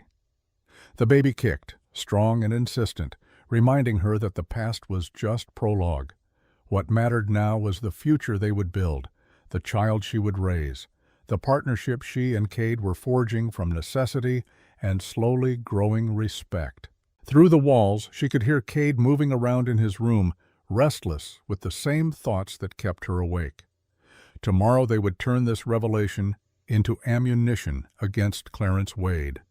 Tomorrow they would begin unraveling secrets that had poisoned lives for 2 decades.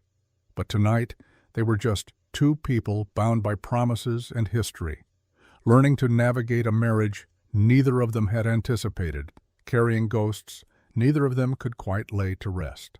The Oklahoma night held its secrets close, waiting to see what morning would bring and what price Clarence Wade would demand for the truth he had used as a weapon for far too long. 4 weeks had passed since Lena learned the truth about her mother, and in that time, the world had shifted in ways both subtle and seismic. The legal battle with Clarence Wade had escalated into open warfare, with Mrs. Beatrice Lowell filing motions and counterclaims that turned the quiet Cedar Ridge courthouse into a battleground of paper and precedent. Cade had taken Rosa's testimony, had it notarized and submitted as evidence that Clarence's promissory note was obtained through blackmail and coercion. He had hired investigators from Guthrie to track down anyone who might remember the events of 1873, who could testify to the threats Clarence had made, the lives he had manipulated. What they found was a pattern stretching back decades. 4 other families driven from their land through similar schemes, loans with impossible terms, secrets weaponized, legal documents that smelled of fraud but were just clean enough to pass cursory inspection. Clarence Wade had built his empire on the systematic destruction of people who could not fight back. But Lena Thornton, formerly Harlow, was not alone anymore, and that made all the difference. The trial was set for the first Monday in July in the Cedar Ridge courthouse that doubled as a town hall and occasional church. Judge Nathan Harrison, a stern man of 65, who had presided over territorial justice for 20 years, would hear arguments from both sides and render judgment on whether Clarence's claim held legal merit. The stakes were absolute. If Clarence won, Lena's land would be forfeit to satisfy the debt, and everything Victor Harlow had died protecting would belong to the man who had spent 2 decades waiting to take it. If they won, the promissory note would be voided, and Clarence's carefully constructed web of blackmail would begin to unravel. Lena woke on the morning of the trial with her heart hammering against her ribs and the baby pressing urgently against her bladder. 8.5 months pregnant now, she moved with the careful deliberation of someone carrying precious cargo through treacherous terrain. Dr. Bright had warned her against the stress of attending the trial, had suggested she remain at the ranch and let Cade handle the legal proceedings. She had refused with a vehemence that surprised them both. This was her father's legacy, her land, her fight. She would see it through to the end, even if that meant sitting in an uncomfortable courtroom chair while her body reminded her constantly that another battle was approaching, one far more intimate and inevitable.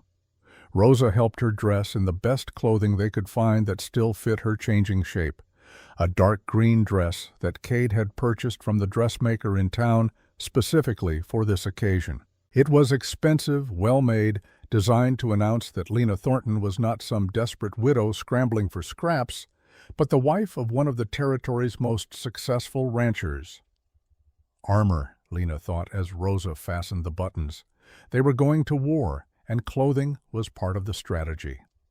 Cade waited downstairs, looking uncomfortable in a formal suit that emphasized his broad shoulders and made him seem even more imposing than usual. His hair was slicked back, his jaw freshly shaved, but his eyes held the same winter sky intensity that Lena had come to recognize as his battle face. The expression of a man who would not yield, would not compromise, would burn the world down before admitting defeat. "You don't have to do this," he said quietly, as she descended the stairs with careful steps. "I can represent us both. No one would think less of you for staying home in your condition. I would think less of me." Lena accepted his offered arm, grateful for the stability as another wave of pressure moved through her abdomen. Not contractions, Dr. Bright had explained, just Braxton Hicks practice runs as her body prepared for the work ahead. "My father fought Clarence for 20 years. The least I can do is show up for the final round." Something shifted in Cade's expression, pride mixing with concern. "Then let's go finish what Victor started." The ride to Cedar Ridge took 40 minutes, every bump and jolt of the wagon sending discomfort radiating through Lena's lower back. Cade drove with uncharacteristic caution, guiding the horses around the worst ruts, his attention divided between the road and surreptitious glances at her face to gauge her comfort level. "I'm fine," Lena said for the 4th time. "The baby's fine. Stop looking at me like I might shatter. You're 8.5 months pregnant and about to face down a man who's been trying to destroy your family for decades. Forgive me if I'm a little concerned." Concerned is fine. Hovering is irritating. A ghost of a smile touched his lips. "Noted. I'll try to confine my hovering to socially acceptable levels." They arrived at the courthouse to find a crowd already gathering. News of the trial had spread through the territory like wildfire, drawing spectators from surrounding communities who wanted to witness the showdown between Clarence Wade and the Thorntons. Lena recognized faces from church, from the general store, neighbors she had not seen since her father's funeral. Some looked sympathetic, others merely curious. A few were expressions of barely concealed satisfaction, people who had always resented Victor Harlow's success and would enjoy watching his daughter lose everything.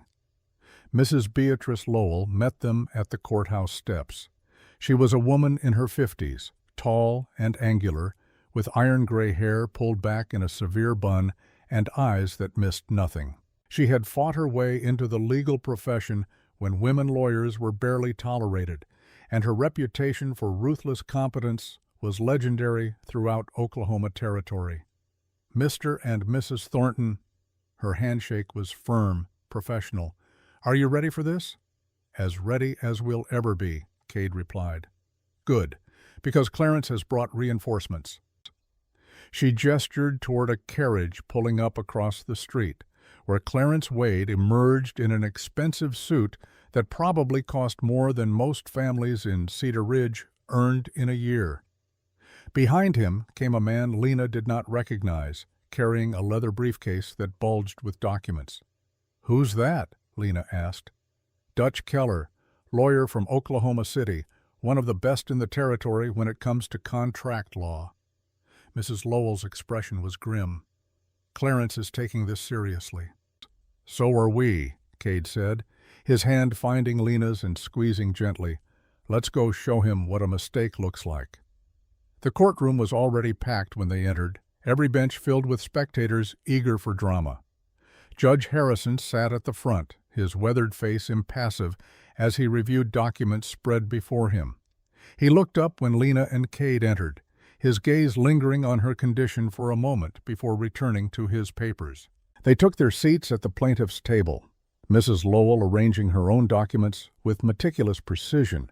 Across the aisle, Clarence Wade settled into his chair with the satisfied air of a man who had already won, Dutch Keller beside him radiating expensive confidence. Judge Harrison banged his gavel, and the room fell silent.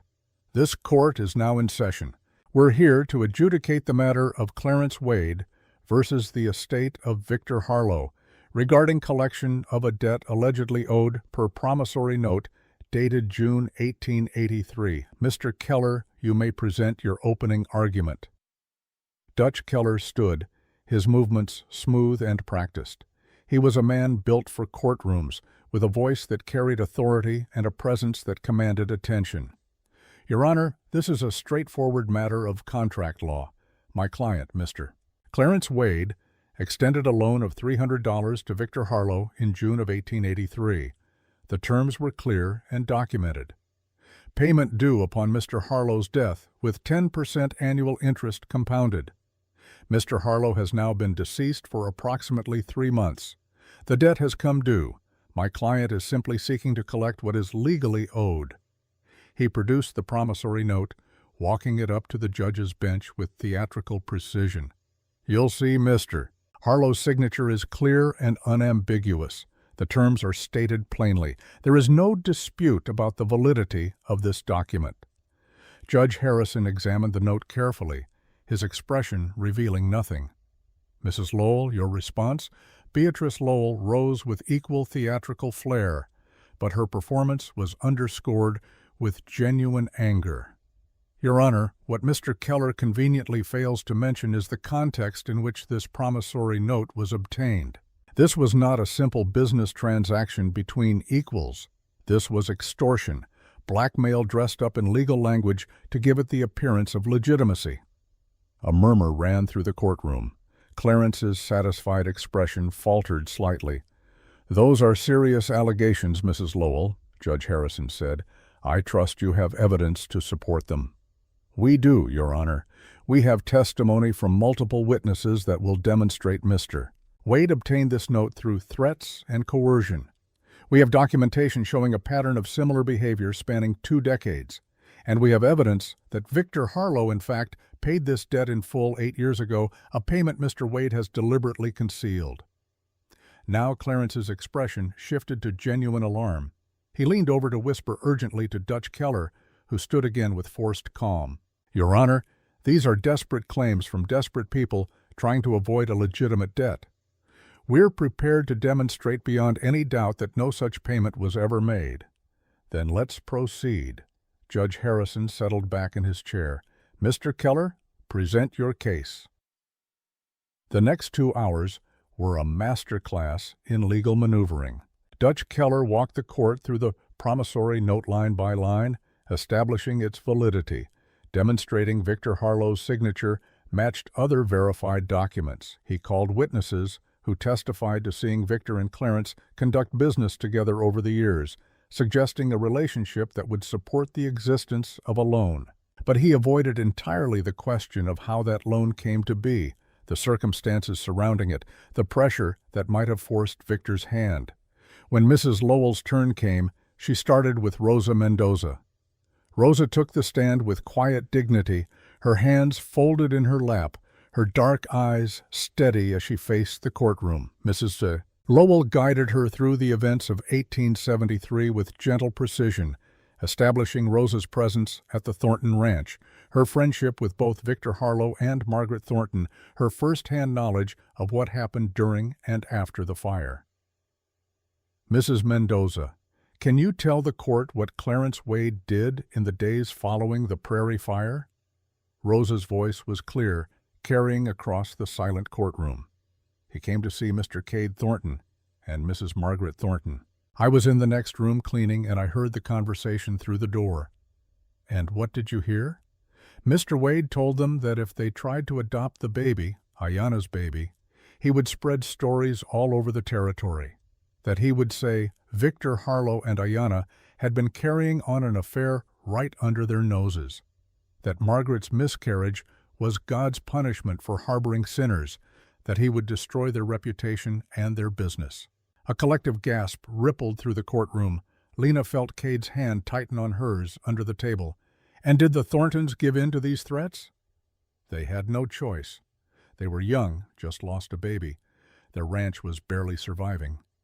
Mr. Wade had power, connections, the ability to make good on his threats.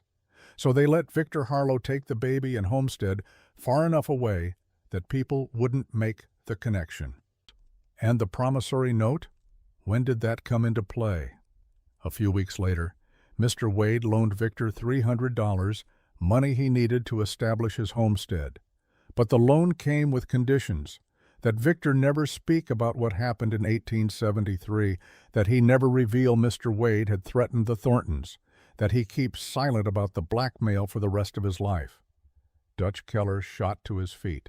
Objection, Your Honor. This is hearsay and speculation. Mrs. Mendoza was not present when this alleged loan was made. Sustained. Mrs. Lowell, do you have direct evidence of these claims? We do, Your Honor. Mrs. Lowell produced a document, walking it to the judge. This is a letter written by Victor Harlow to Rosa Mendoza, dated 1885.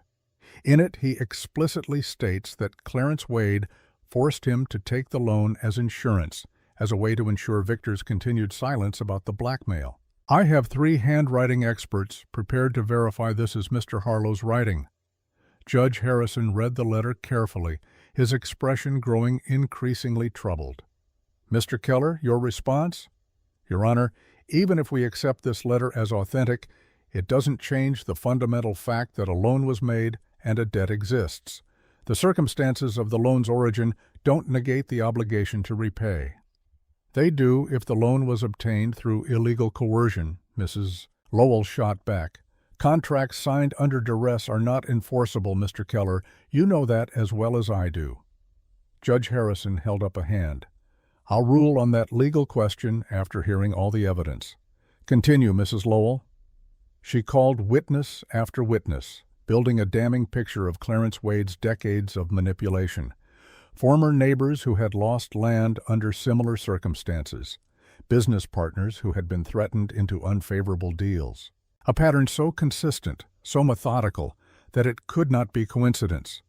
But the most devastating testimony came from an unexpected source. The defense calls Earl Hoskins to the stand. An older man shuffled forward, thin and weathered, wearing clothes that had seen better days. He settled into the witness chair with the nervous energy of someone unaccustomed to courtrooms and attention. "Mr. Hoskins, where do you currently reside?" "Amarillo, Texas. But I lived in Cedar Ridge from 1882 to 1893, ran a saloon on Main Street." "And did you witness any interaction between Victor Harlow and Clarence Wade during that time?" Earl nodded vigorously. "Yes, ma'am. June 12, 1891. I remember it clear because it was my birthday. Victor came into my saloon looking for Clarence, said he had something important to discuss. Clarence was there playing cards, and when Victor approached him, they stepped outside to talk private." "And did you see what happened next?" "I followed them out, not meaning to eavesdrop, but curious. I saw Victor hand Clarence a stack of bills, counted it out, careful. $300 even. Told Clarence they were square now, that the debt was paid, and he wanted the promissory note back." The courtroom erupted. Judge Harrison's gavel cracked like gunfire. "Order! I will have order in this court." When silence returned, Mrs. Lowell continued with barely suppressed triumph. "And what did Mr. Wade do?" "He counted the money, put it in his pocket, and said he'd send the note by mail within the week." They shook hands, and Victor walked away, looking like a weight had been lifted off his shoulders. "Did Victor Harlow ever receive that promissory note back?" "Not that I know of. Few months later I heard him complaining to Rosa Mendoza that Clarence kept making excuses, saying he'd misplaced it, saying he'd send it soon. Then I moved to Texas and lost track." Mrs. Lowell turned to face Clarence directly. "Your Honor, Mr. Wade accepted payment in full for this debt 8 years ago. He pocketed $300 and then deliberately withheld the return of the promissory note so he could use it as leverage later. This isn't debt collection. This is theft, fraud, and extortion." Dutch Keller was on his feet immediately. "Your Honor, we dispute this testimony entirely. Mr. Hoskins is a known drunk who hasn't lived in this territory in years. His memory is clearly faulty." "My memory's just fine," Earl said indignantly. "I remember clear as day. $300, June 12, 1891, outside my saloon. Victor paid his debt fair and square." Judge Harrison looked between the two lawyers, his expression grave. "Does Mr. Wade wish to testify regarding this alleged payment?" Clarence stood slowly, his face flushed with anger and something that might have been fear. "Your Honor, I categorically deny ever receiving payment from Victor Harlow. Mr. Hoskins is either mistaken or lying, motivated by some grudge I'm not aware of." "Then where is your documentation showing the loan remains unpaid? Bank records, ledgers, anything that proves this debt still exists?" For the first time, Clarence faltered. "The records from that long ago are difficult to locate, Your Honor. I've been searching, but you have the original promissory note, which you've kept in perfect condition for 23 years, yet you've somehow lost all other documentation of this transaction." Judge Harrison's skepticism was palpable. "That strikes me as remarkably convenient, Mr. Wade." The judge turned to Mrs. Lowell. "Do you have anything else?" "Just one more piece of evidence, Your Honor.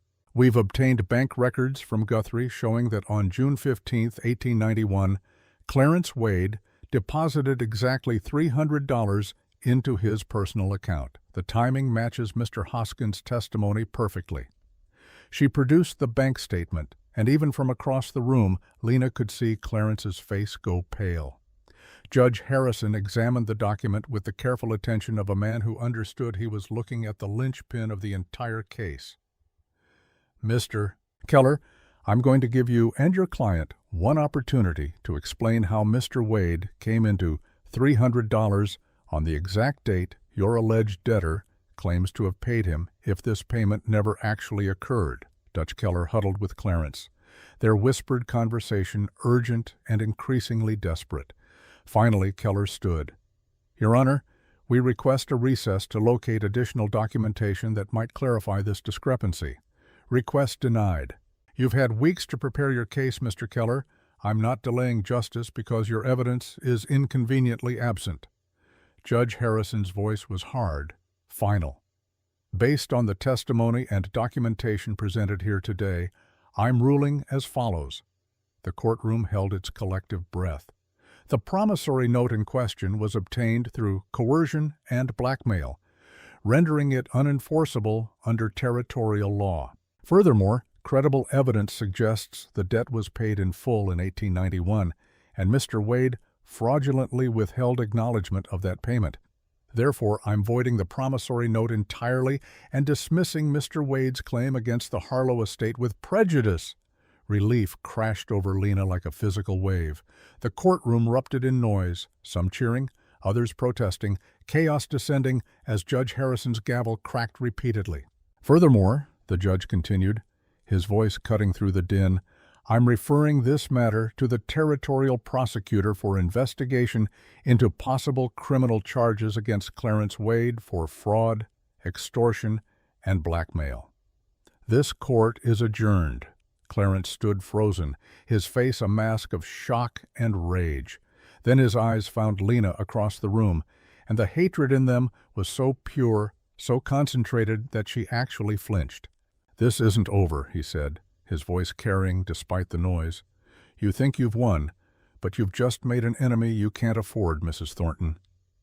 Before Cade could respond, before anyone could react to the threat, Lena felt something shift inside her.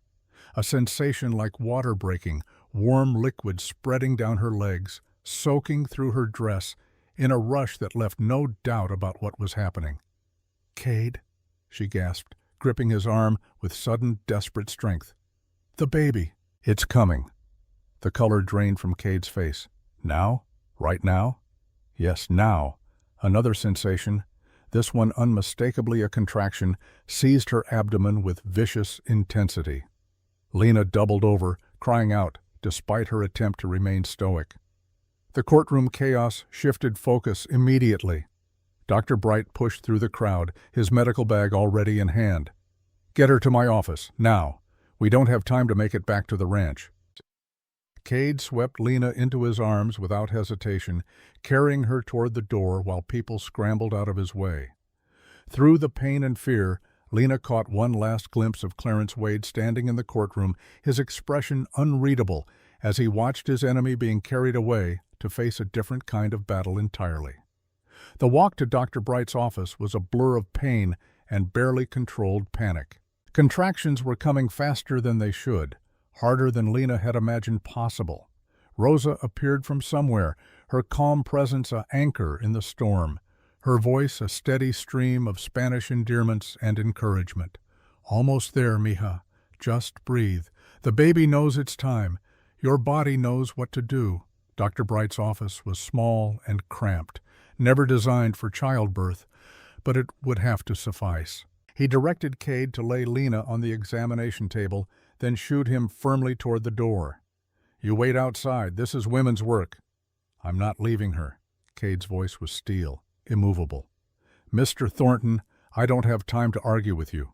Either wait outside or make yourself useful. If you're staying, you follow my orders without question. Lena reached for Cade's hand, gripping it with strength born of desperation and pain. Stay, please stay. Something in his face softened, fear mixing with determination. I'm not going anywhere. The next 3 hours were the longest of Lena's life. Pain beyond anything she had imagined, wave after wave of contractions that seemed to tear her apart from the inside. Dr. Bright's calm voice directing her breathing, telling her when to push, when to rest. Rosa's hands wiping sweat from her forehead, whispering prayers in Spanish. And Cade standing beside her through all of it, his hand crushed in hers, his face pale, but his presence unwavering. I can see the head, Dr. Bright announced. One more big push, Lena. You can do this. She bore down with everything she had left, screaming with effort and pain, and the primal need to bring this child into the world. There was a moment of impossible pressure, and then suddenly release, and the sound of a baby crying filled the small room. It's a boy, Doctor, Bright said, his voice thick with emotion. A healthy, strong boy. He placed the baby on Lena's chest, and she looked down through tears at the tiny, perfect human she had carried for 9 months. Dark hair plastered to his head, eyes squeezed shut against the bright light, tiny fists waving in protest at his sudden eviction from the warm comfort of the womb. Hello, Lena whispered, her voice breaking. "Hello, little one. I'm your mother." Cade stood frozen beside her, staring at the baby with an expression Lena could not read. Wonder, certainly, but also pain and memory, and the ghost of a child he had lost 23 years ago. "Would you like to hold him?" Lena asked softly. "I'm not his father. You're the only father he'll ever know. Thomas is gone, but you're here. You've been here through everything. Please, Cade, hold your son." The word hung between them, weighted with meaning and promise, and the choice to claim this child regardless of biology. Slowly, carefully, Cade reached out and took the baby from her arms, cradling him with a gentleness that seemed impossible for such large, capable hands. The baby settled immediately, his crying quieting to soft mewls as he nestled against Cade's chest. And Lena watched as something fundamental shifted in her husband's face, walls crumbling, grief transmuting into something that looked almost like joy. "Samuel," Lena said. "I want to name him Samuel Victor Thornton. Samuel for Dr. Bright, Victor for my father, Thornton for you." Cade looked up from the baby, his winter sky eyes bright with unshed tears. "Are you sure?" "I've never been more sure of anything in my life, Doctor." Bright finished his post-delivery work with efficient competence, declaring both mother and child healthy and strong. Rosa fussed over them both, already planning the celebration feast she would prepare once they returned to the ranch. As evening fell over Cedar Ridge, Lena lay on the narrow examination table with her newborn son in her arms and her husband sitting beside her, and felt something she had not experienced in months: peace. The land was saved, the battle was won, and the family she had not known she was building had just gained its newest member. Through the window, she could see people gathering in the street, news of the trial's outcome, and the baby's birth spreading through town like wildfire. Some looked pleased, others angry. But Lena found she did not care what the world thought anymore. She had fought for what mattered, had claimed the legacy her father died protecting, and now held the future in her arms. A son who would grow up knowing he was wanted, knowing he belonged to land his grandfather had tamed, and a family that had chosen him. Cade leaned over, pressing a gentle kiss to her forehead. "You did it. Saved the land and brought a new life into the world, all in the same day.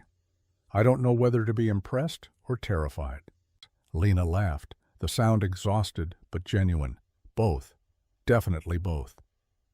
As night settled over Oklahoma territory, the Thornton family, newly expanded and battle-tested, prepared for the journey home. Tomorrow would bring new challenges, the work of healing and building and learning to be the family they had accidentally become. But tonight, in the small office where a baby had just entered the world and a legal victory had just been won, they rested in the knowledge that some battles were worth fighting, some promises were worth keeping, and some families were worth building from the scattered pieces of broken dreams and hard-won hope.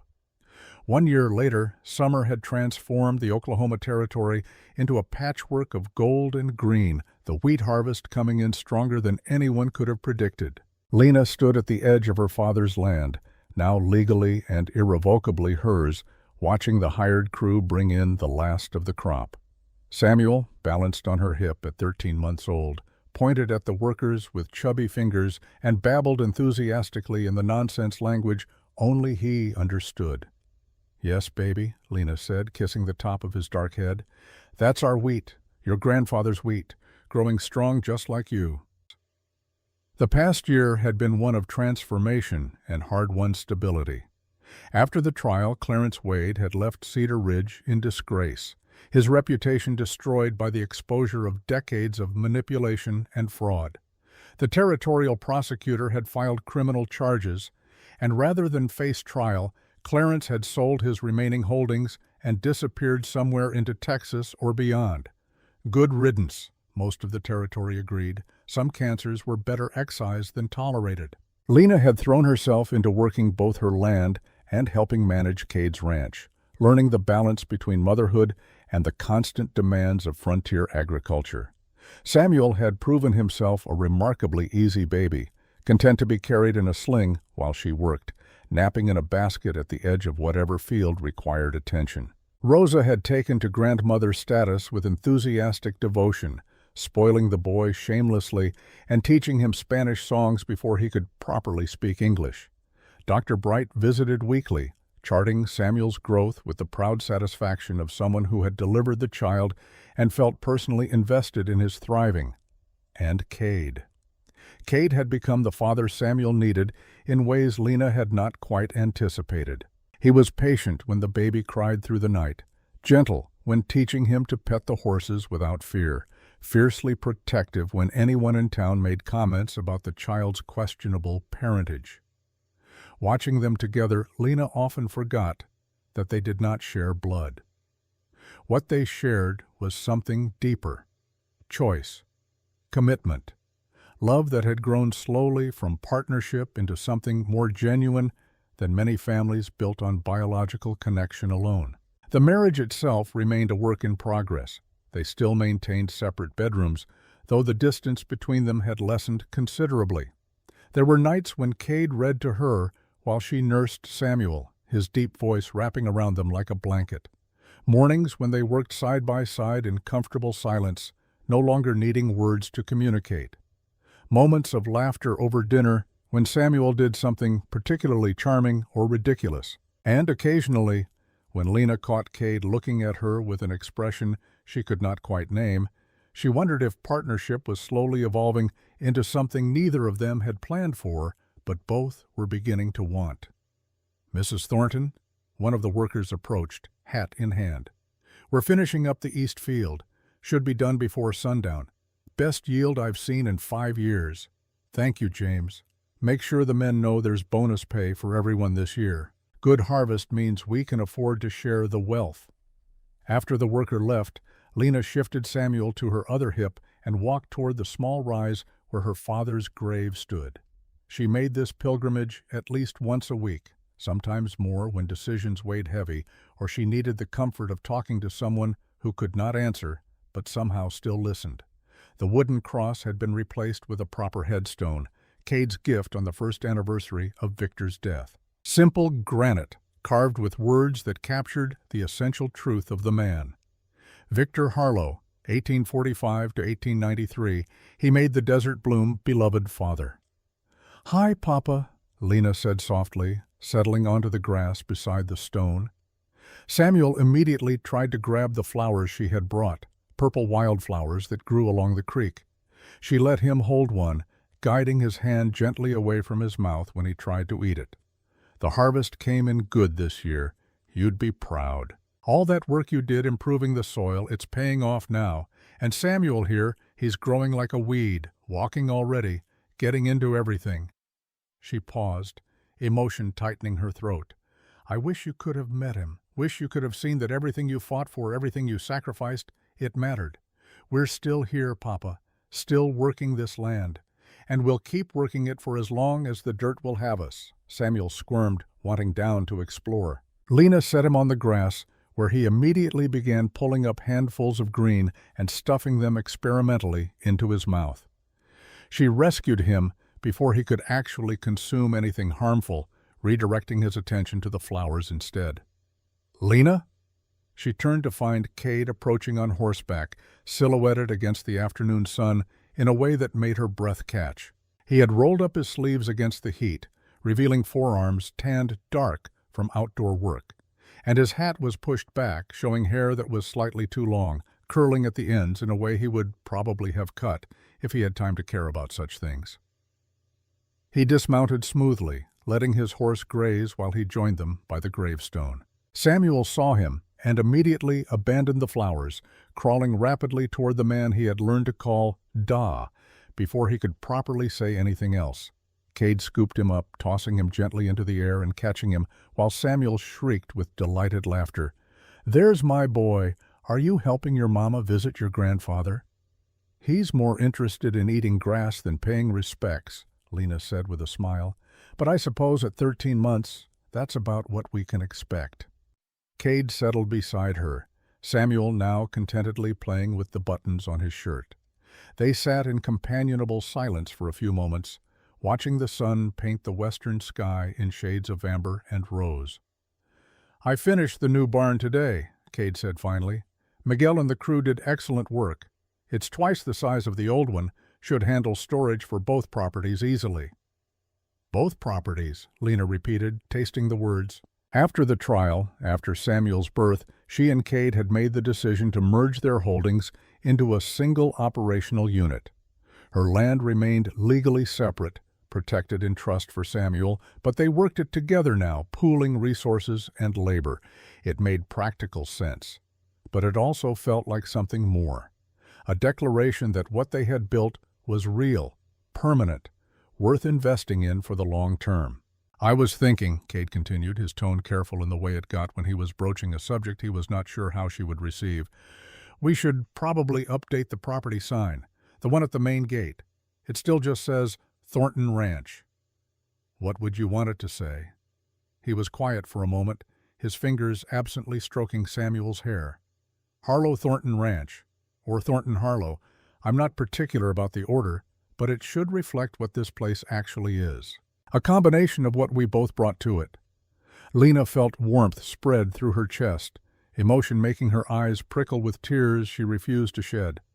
"Papa would like that, knowing his name would stay on the land, alongside yours." "It's not just about the name." Cade turned to face her, his winter sky eyes serious. "Lena, this past year, building this life together, raising Samuel, working the land side by side, it's made me realize something." Her heart began to beat faster. "What's that?" "That I don't want separate anymore. Separate bedrooms, separate lives that just happen to intersect. I want partnership to become something more. If you're willing. If you think maybe you could feel the same way." The question hung between them, weighted with a year of growing closeness, of late-night conversations and shared laughter, of watching each other with Samuel and seeing not just competence but tenderness, not just obligation but love. "I already do feel the same way," Lena said softly. "I think I have for months. I was just afraid to say it out loud, afraid it would change things, make them complicated." "Things are already complicated. We might as well be complicated together." Cade reached out, his hand cupping her face with a gentleness that made her breath catch. "I love you, Lena, not because I owe your father, not because you remind me of what I lost, but because you're you, stubborn and brave and refusing to give up even when everything seems impossible. You've taught me how to live again, how to want something beyond just surviving each day." "I love you too," Lena whispered, the words feeling both terrifying and absolutely right. "You gave me and Samuel a home when we had nothing. You fought for us, protected us, became the family we needed. How could I not love you?" He leaned forward slowly, giving her every opportunity to pull away, but Lena met him halfway. Their lips touched, and unlike the brief ceremonial kiss at their wedding, this was real. Deep and searching, a promise and a question and an answer all at once. Samuel, sandwiched between them, protested with an indignant squawk, breaking the moment but not the spell. They pulled apart, laughing, and Cade shifted the baby to a more comfortable position. "So what now?" Lena asked. "Do we have another wedding? Make vows that actually mean what we're feeling this time?" "If you want, or we just start living like the married couple we actually are and let the rest of the world catch up to reality in its own time." Cade stood, offering his hand to help her up. "Either way, I think we should probably head home.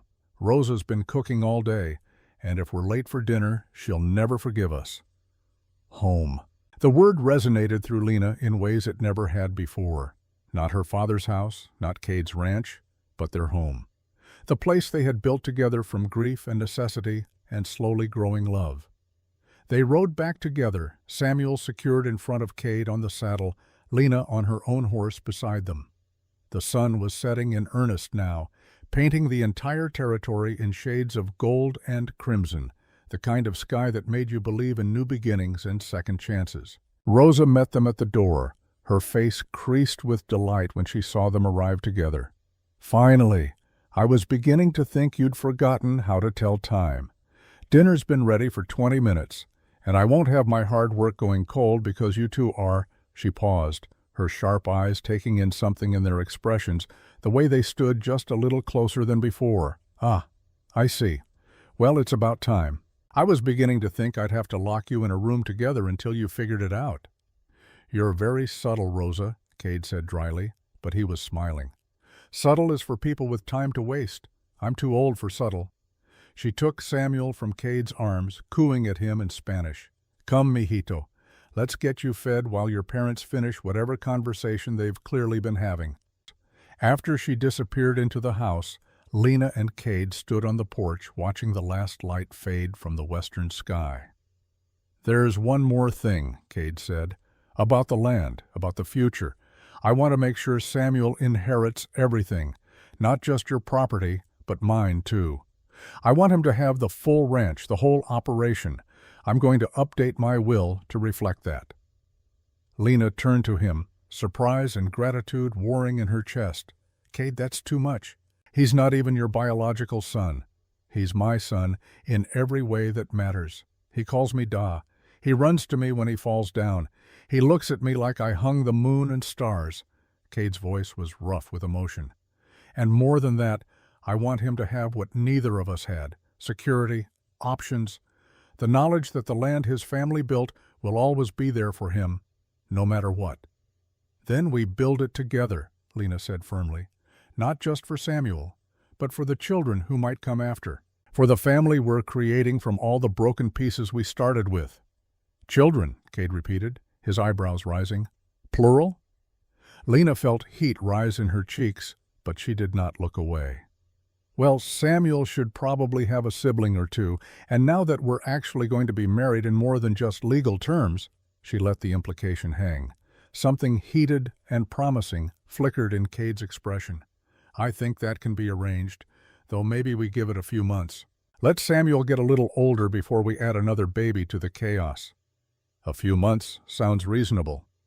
They moved inside together, drawn by the sound of Samuel's laughter and the smell of Rosa's cooking. The house that had been so quiet and mournful when Lena first arrived was now filled with life and noise and the promise of more to come. Over dinner, Rosa regaled them with stories about Samuel's day, the things he had gotten into, the new words he was trying to form. Miguel joined them, as he often did now, and the table was full of conversation in 3 languages, laughter punctuating the meal like music. After Samuel was put to bed, after the dishes were cleaned and the house settled into nighttime quiet, Lena found herself standing in the doorway of Cade's room. He looked up from the book he was reading, surprise and hope crossing his face. "I thought," Lena said, her voice only slightly unsteady, "that if we're going to stop being separate, we might as well start tonight." Cade set the book aside, standing and crossing to her. "Are you sure? We don't have to rush anything, Lena. I can wait as long as you need." "I'm sure. I've been sure for months. I was just too scared to admit it." She reached up, her hand cupping his face the way he had hers earlier. "I don't want to be scared anymore. I want to be brave enough to choose this, choose us, choose the life we're building together." He kissed her then, deep and thorough, and Lena felt the last walls between them crumble into dust. This was not partnership anymore. This was marriage in the truest sense. 2 people choosing each other, building something new from the ashes of what they had lost. Later, wrapped in Cade's arms, while moonlight streamed through the window, Lena thought about the journey that had brought her here. Her father's death, the desperate struggle to save his land, the marriage of convenience that had somehow become the foundation of everything that mattered. "What are you thinking about?" Cade asked, his voice a low rumble against her ear. "That sometimes the best things come from the hardest places, that losing everything can be the start of finding what you actually need." She tilted her head to look at him. "That I'm grateful for every impossible choice that led me here, even marrying a stranger to save your land? Especially that, because you stopped being a stranger the moment you chose to stay." 6 months later, on a cold January morning, Lena stood with Cade and Samuel at the entrance to their combined ranch, watching as workers installed the new sign. Hand-carved oak, beautiful and permanent, announcing to anyone who passed what this place had become. Harlow Thornton Ranch established 1893, built by Victor, saved by Lena, loved by Cade. Underneath in smaller letters, for Samuel and all who come after Samuel, now walking confidently and chattering in a mix of English and Spanish, pointed at the sign with delight. "Da, Mama, sign!" "That's right, baby," Lena said, lifting him up so he could see better. "That's our sign, our ranch, our family." Cade's arm came around her shoulders, pulling her close against the winter chill. What do you think Victor would say if he could see this? Lena thought about her father, about the man who had fought so hard to give her a future worth living, who had kept secrets to protect her, who had faced down enemies and never surrendered his dignity or his land. She thought about the letter he had written, the debts he had paid, the legacy he had built from red Oklahoma dirt and immigrant determination. "I think he'd say we did good. That we turned his sacrifice into something that will last." She leaned into Cade's warmth, watching the sign sway gently in the winter wind. "And I think he'd be proud that we chose love instead of just survival, that we built family instead of just working land." That night, lying in the bed they now shared every night, Lena placed Cade's hand on her abdomen where a new life was just beginning to make itself known. The baby was barely 2 months along, too early to tell anyone else, but she wanted him to be the first to know. "We're going to need a bigger cradle," she said softly. "The one you built for Samuel won't accommodate two." It took him a moment to understand. Then his whole face transformed, wonder and joy erasing the last shadows of grief that sometimes still haunted his expression. "You're pregnant?" Dr. Bright confirmed it yesterday. Due in August, he thinks. Samuel will have a little brother or sister before his 2nd birthday. Cade pulled her close, his hand splaying protectively over where their child was growing. "Another Thornton," he whispered. "Another piece of the family we're building." "Harlow Thornton," Lena corrected with a smile. "Never forget the Harlow part. Never. How could I, when it gave me you?" Outside, the Oklahoma night settled over land that had seen drought and fire, desperation and triumph, loss and redemption. Land that had belonged to Victor Harlow was saved by his daughter, and now sustained the family she and Cade were creating together. The wind whispered through the wheat fields, carrying seeds to new ground, promising another harvest, another cycle of growth and hope.